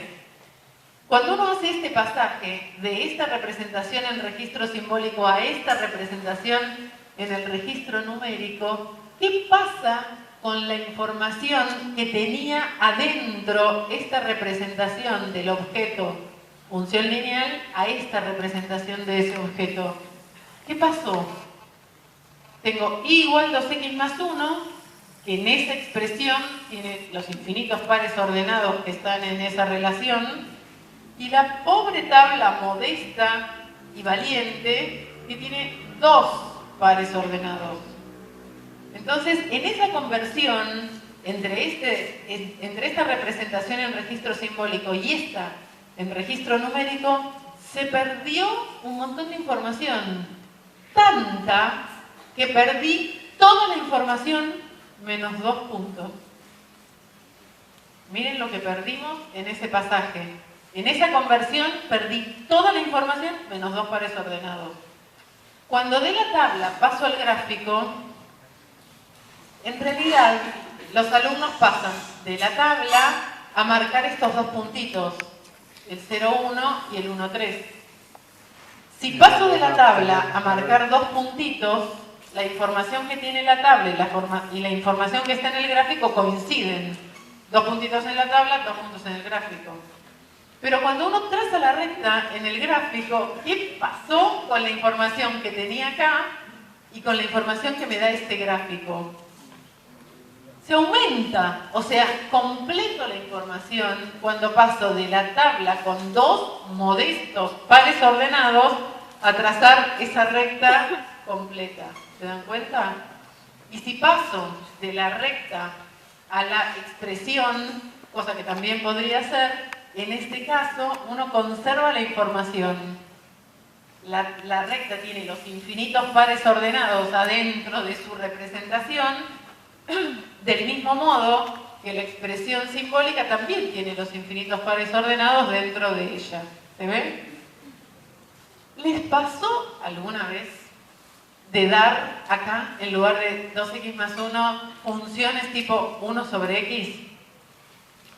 Pedir que se haga la tabla, los alumnos hacen la tabla, al 1, 1, 2, 1 medio, 3, 1 tercio, 4, 1 cuarto, menos 1, piqui, piqui, piqui, marcan los puntitos y al momento de unir los puntitos aparecen las obras de arte más disímiles que se nos ocurran, atravesando el cero, no hay asíntotas, poligonales, segmentos, y uno dice, ¿de dónde? ¿De dónde se le ocurre que esto puede tener segmentos? Piensen ahora, en términos de dual, lo que esto nos permitiría entender. Si acá tuviéramos 1 sobre x, y yo hiciera una tabla esmerada, ¿cuántos puntitos podría tener en esa tabla? 8 puntitos, 4 positivos, 4 negativos, y ya me agoté, más o menos. Y paso a marcar los puntitos en el plano, piqui piqui, voy con la misma información, pero perdí toda la información, menos los 8 puntitos, en esta primera conversión entre 1 sobre x y mi tabla esmerada con 8 filas. Cuando me toca hacer el gráfico, yo tengo mis 8 puntitos y a mí me toca completar infinita información de una función que desconozco. ¿No es medio obvio que van a completar el gráfico de cualquier manera y que no es un disparate que esto pase? O sea, la conversión a la que yo estoy invitando a mi alumno a hacer, esa conversión lo obliga a tener una noción de cómo se comporta globalmente esa curva. Y eso está lejos el alumno de saberlo si desconoce cómo es la gráfica de la función 1 sobre x. Es decir, que esto se dan cuenta que estamos pensando en una cosa chiquita. Solo pensar en qué información pierdo o gano en la conversión me permitiría dar una interpretación de por qué aparecen esos dibujos así como exóticos cuando nuestros alumnos unen puntos de una tabla a un gráfico en el plano. Por supuesto que va a aparecer cualquier cosa, porque la consigna los obliga a completar información, que para que les salga bien completada deberían conocer el comportamiento global de una función que si es nueva desconocen. ¿Se entiende? Entonces aparecen explicaciones que no son un disparate.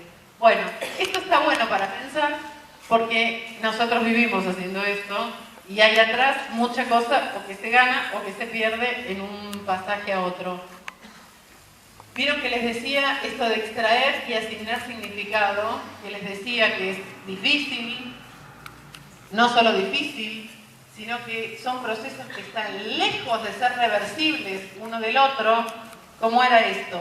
Extraer significado significa de una representación simbólica poder decir algo verbal. ¿Qué podría decir verbalmente si yo tengo esto acá? Yo podría decir, bueno, leo de izquierda a derecha. Para todo C que pertenece a R, existe N que pertenece a N, tal que N mayor que C. Si tu alumno te lo lee así, vos le decís, y no entendiste de qué me estás hablando. O sea, me doy cuenta en esa lectura así ingenua, si ustedes quieren, de izquierda a derecha, símbolo a símbolo, que no entendió lo que eso está tratando de decir. Ahora, ¿qué hago yo para que entienda lo que eso está tratando de decir si está difícil? Y tiene poco símbolo. Ni hablemos de si uno agarra algo un poco más largo.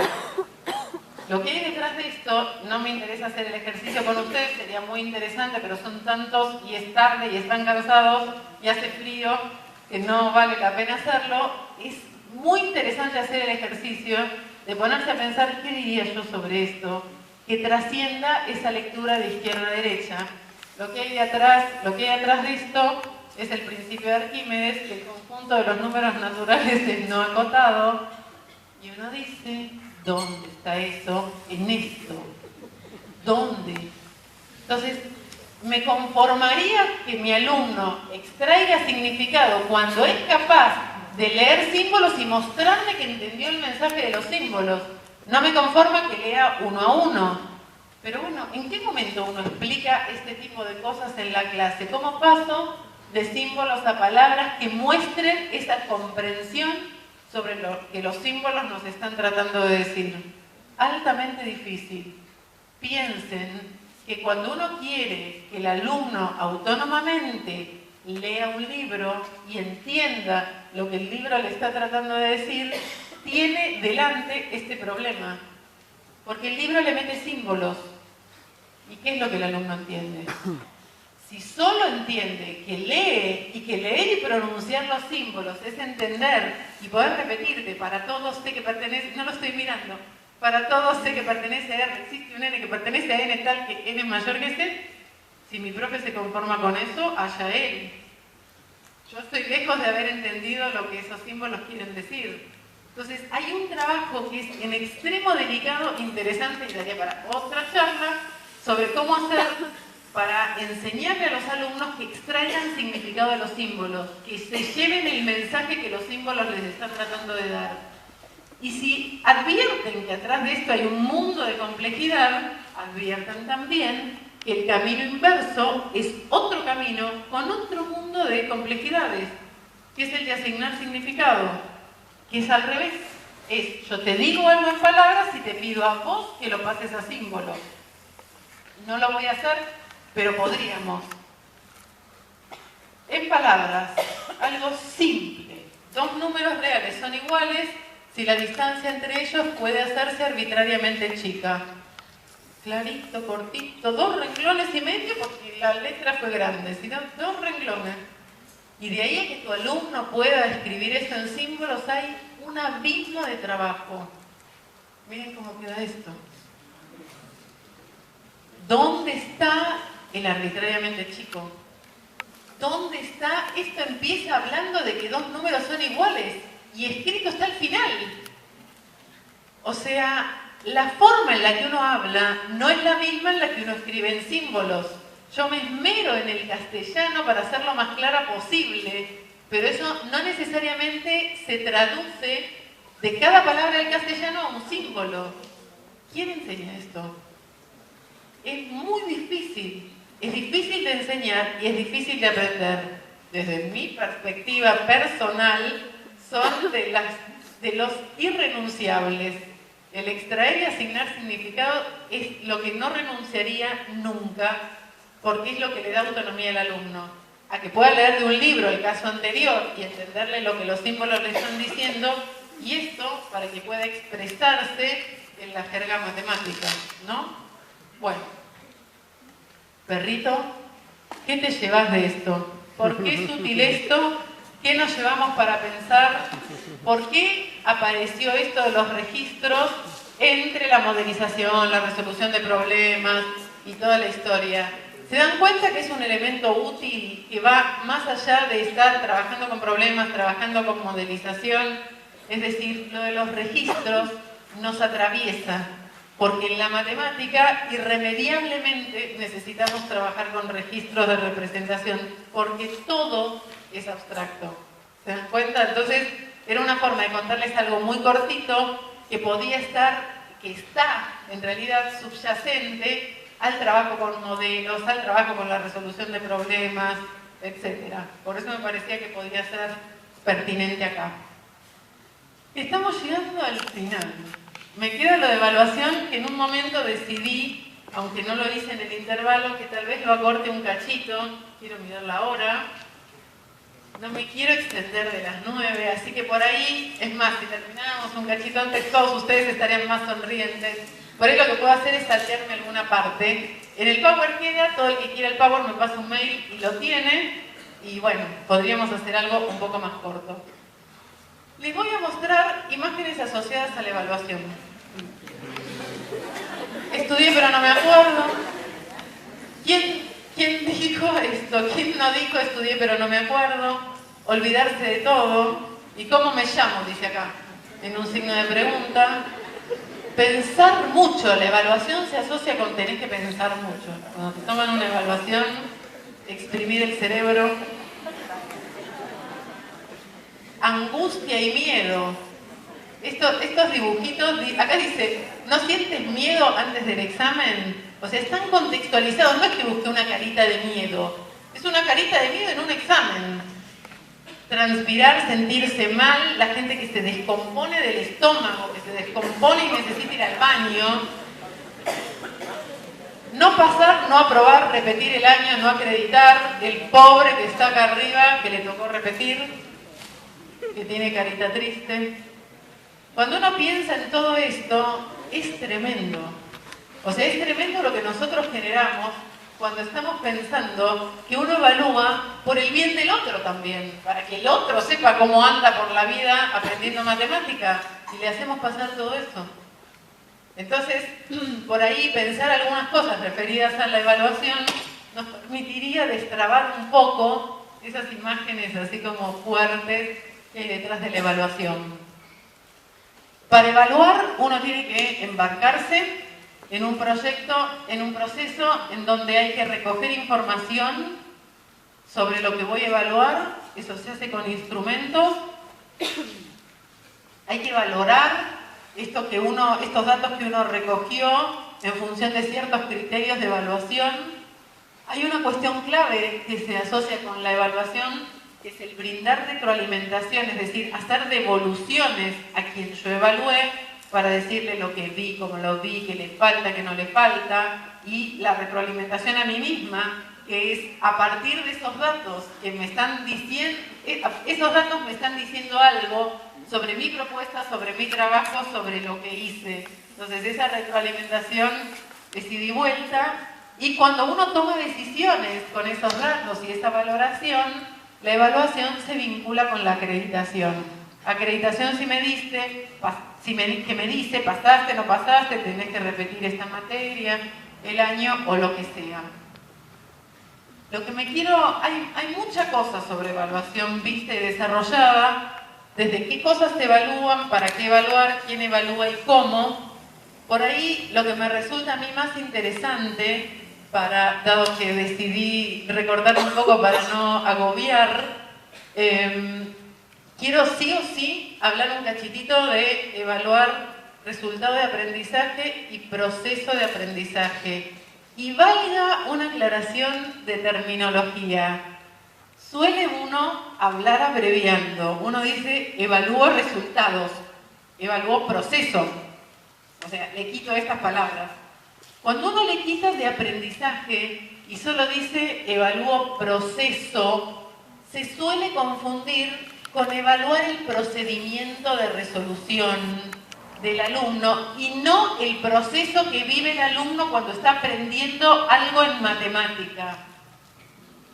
Esta distinción les tiene que resultar clara, si no estamos en problemas. ¿Se entendió el matiz? Una cosa es, yo quiero evaluar el resultado del aprendizaje.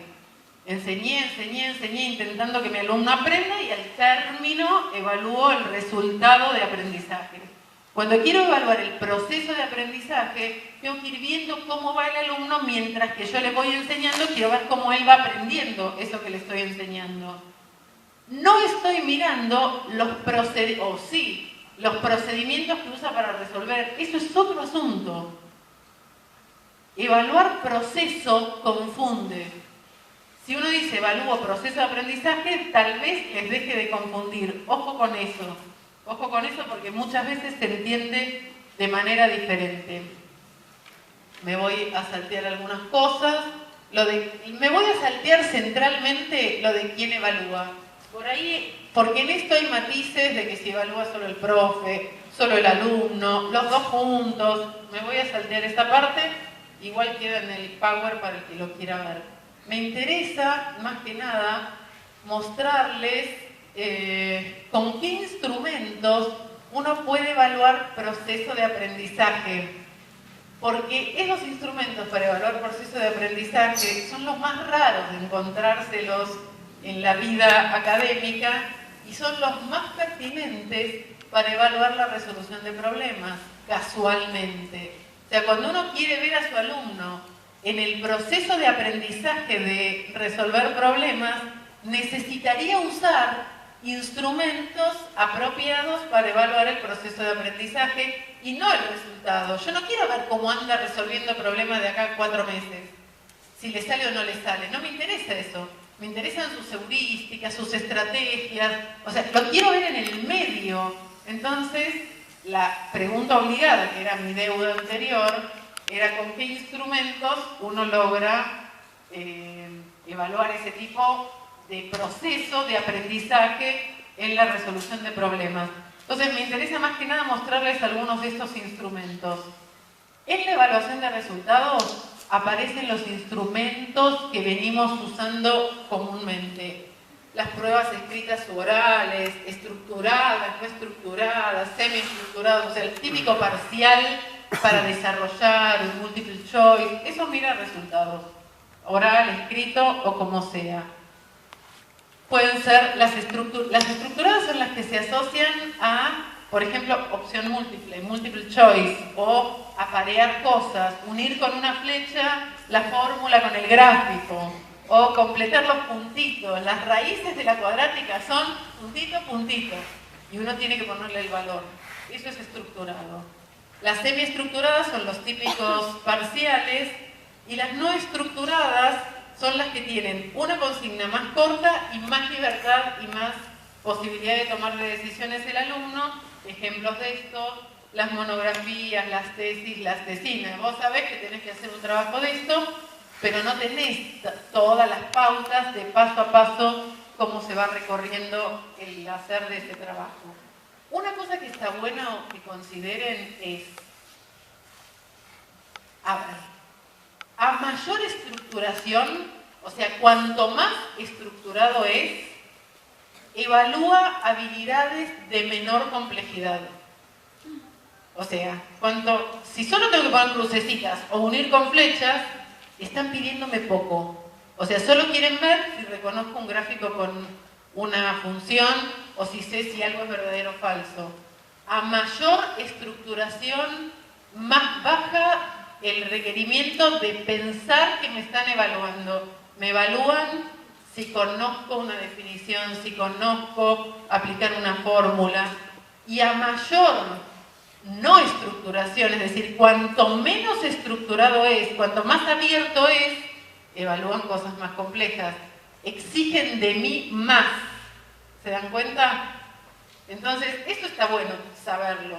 Porque uno dice, les voy a poner un ejemplo extremadamente absurdo. Me maté todo el año trabajando con resolución de problemas y les voy a tomar un multiple choice.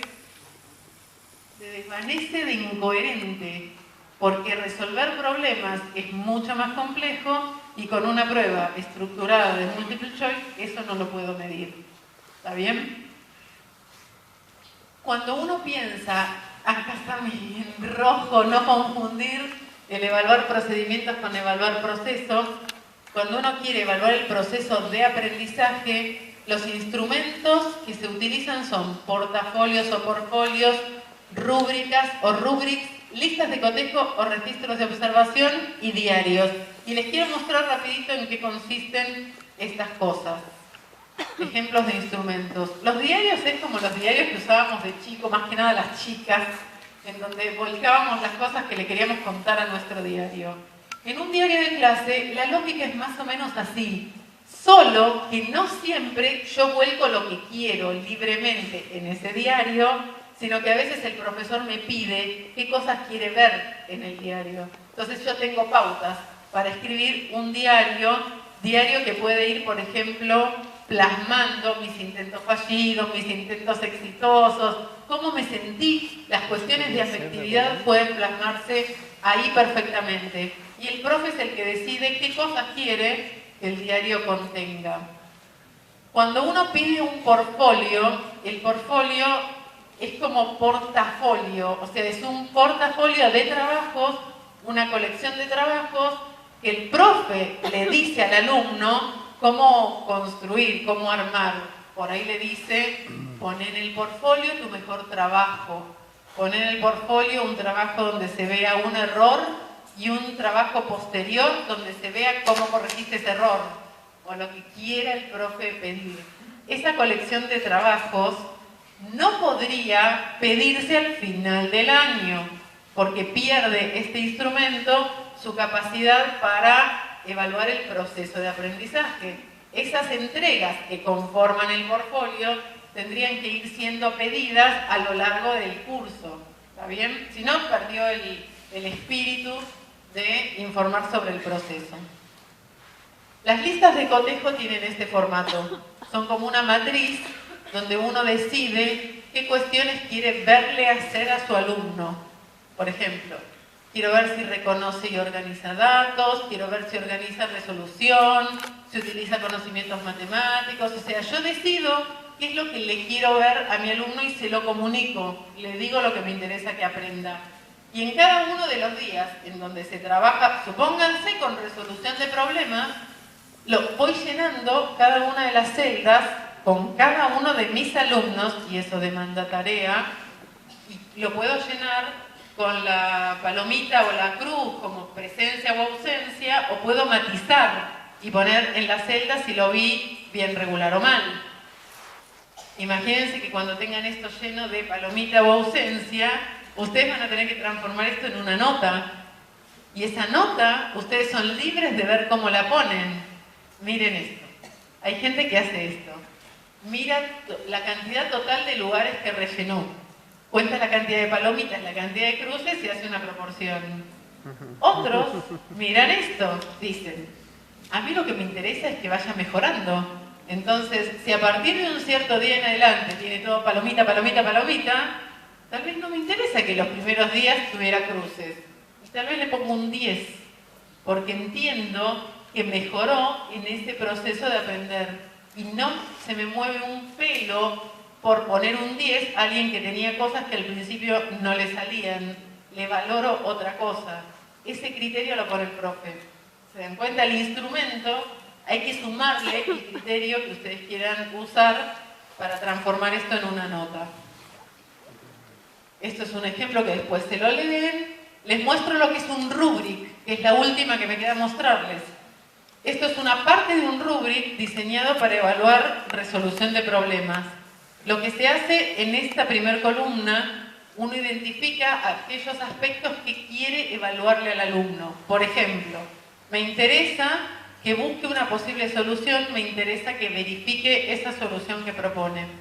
Y el profe llena en grados distintos de desarrollo qué le tiene que ver a un alumno que tiene un nivel poco desarrollado respecto de buscar una posible solución, y en un nivel de más desarrollo, ¿qué le veo a mi alumno cuando entiendo que él está en un nivel más desarrollado de este aspecto? Les voy a leer los dos extremos para que se entienda el ejemplo. Alguien que todavía anda mal en buscar una solución, no organiza la información, trabaja sin rumbo, no puede explicar por qué hace lo que hace, usa pocas heurísticas. Alguien que está en un nivel más avanzado de desarrollo, organiza la información, utiliza variedades heurísticas, anticipa un plan de acción, puede explicar qué es lo que hará. Son indicadores que al profe le dicen cuando mira el trabajo de sus alumnos en qué nivel está. Entonces, me hace entender lo que estoy viendo, tener pensado un rubric. ¿Les queda claro que el rubric lo diseña el profe? O sea, uno tiene trabajo de diseño. Se lo da a conocer siempre. El instrumento de evaluación se da a conocer cuando es de proceso, si le tomas una prueba no, pero sí le decís lo que vas a evaluar y lo que esperás que él aprenda en tus clases. Acá hay otro ejemplo de rubric que se lo llevan. Una cosa muy cortita respecto de los diagnósticos. Vieron que cuando les hablaba, seguro que me van a decir que no, si digo, vieron que les conté tanta cosa que no me pueden decir que sí se acuerdan. Cuando hablábamos de criterios para diseñar problemas, yo les decía que tienen que saber dos cosas: conocer algo de los alumnos y tener un cierto cuidado con los enunciados de las consignas. Cuando hablaba de qué cosas tienen que conocer de los alumnos, les decía, tienen que saber qué saben hacer. Nosotros vivimos tomando diagnósticos que en general nos hablan de lo que nuestros alumnos no saben hacer. Son diagnósticos trágicos. Te dicen, no sabe esto, no sabe lo otro, no sabe sumar fracciones, no sabe distributivas, no sabe... Vos decís, ¿y si diéramos vuelta a la historia y lográramos un diagnóstico que me diga algo de lo que sí saben hacer? ¿Qué podemos hacer para eso? Poner cuestiones bien básicas y quitar variables. Es decir, dale el enunciado, tiene que aplicar la distributiva, recordarle cómo era. Entonces, si no lo hace o lo hace mal, recordándole cómo era, ya sé que no lo sabe aplicar, no que no se acuerda. Quiero que aplique el teorema de Pitágoras, ponele el enunciado. Si no lo hace, yo ya sé que aunque tenga el enunciado, igual no lo sabe aplicar. Pero si no le di el enunciado y no lo hace, no sé si no lo hizo, porque no se acordaba el enunciado o porque aunque lo hubiera tenido, no podría decir algo positivo o negativo. Quito algunas cosas, esto sí me parece clave, entre los objetivos que se plantea el profe para sus alumnos. Con esos objetivos él va a definir la modalidad de trabajo en la clase y va a definir cómo evaluar. Entre todo esto, entre objetivos, modalidad de trabajo, qué y cómo evaluar, tiene que haber coherencia. Si no, van a estar en problemas. Va a haber reclamos. Se la pasaron dando clase sin un problema. Y el día del parcial, del examen, prueba, como se llame, le pones un problemita porque querés que transfiera. Te van a venir van a ser de armas tomar. Se te van a venir al humo. Porque es incoherente. Y vos decís, bueno, pero yo en realidad lo que más me interesa es que transfiera el conocimiento, que lo pueda aplicar a un problema descontextualizado. Eso no puede aprender, no puede aparecer el día de la prueba. Si eso era lo que vos te proponías, si lo que te proponías era que aplique conocimientos para resolver problemas descontextualizados, pensá qué haces en tu clase para que tu alumno aprenda eso y cómo lo vas a evaluar. ¿Se entiende? Esta es la clave, que es en realidad como una clave de la enseñanza, si uno quiere, que es lograr esta coherencia que a veces se nos desfasa un poco y no nos damos cuenta, hasta que alguno por ahí nos lo hacen ver. Miren esas imágenes. Noten a la chica y los varones, no es por nada, ¿no? Las chicas todavía estamos ahí resistiendo. Estamos llegando al final, me queda muy poquito.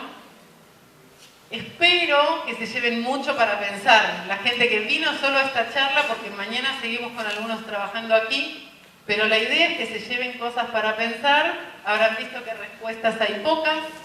Incluyo no algo de modelización, incluyo no algo de resolución de problemas en mi clase. ¿Nos animamos a cambiar la gestión de la clase o nos da mucho miedo y no quiero todavía? Y si repensamos la evaluación y más preguntas que cada uno se llevará.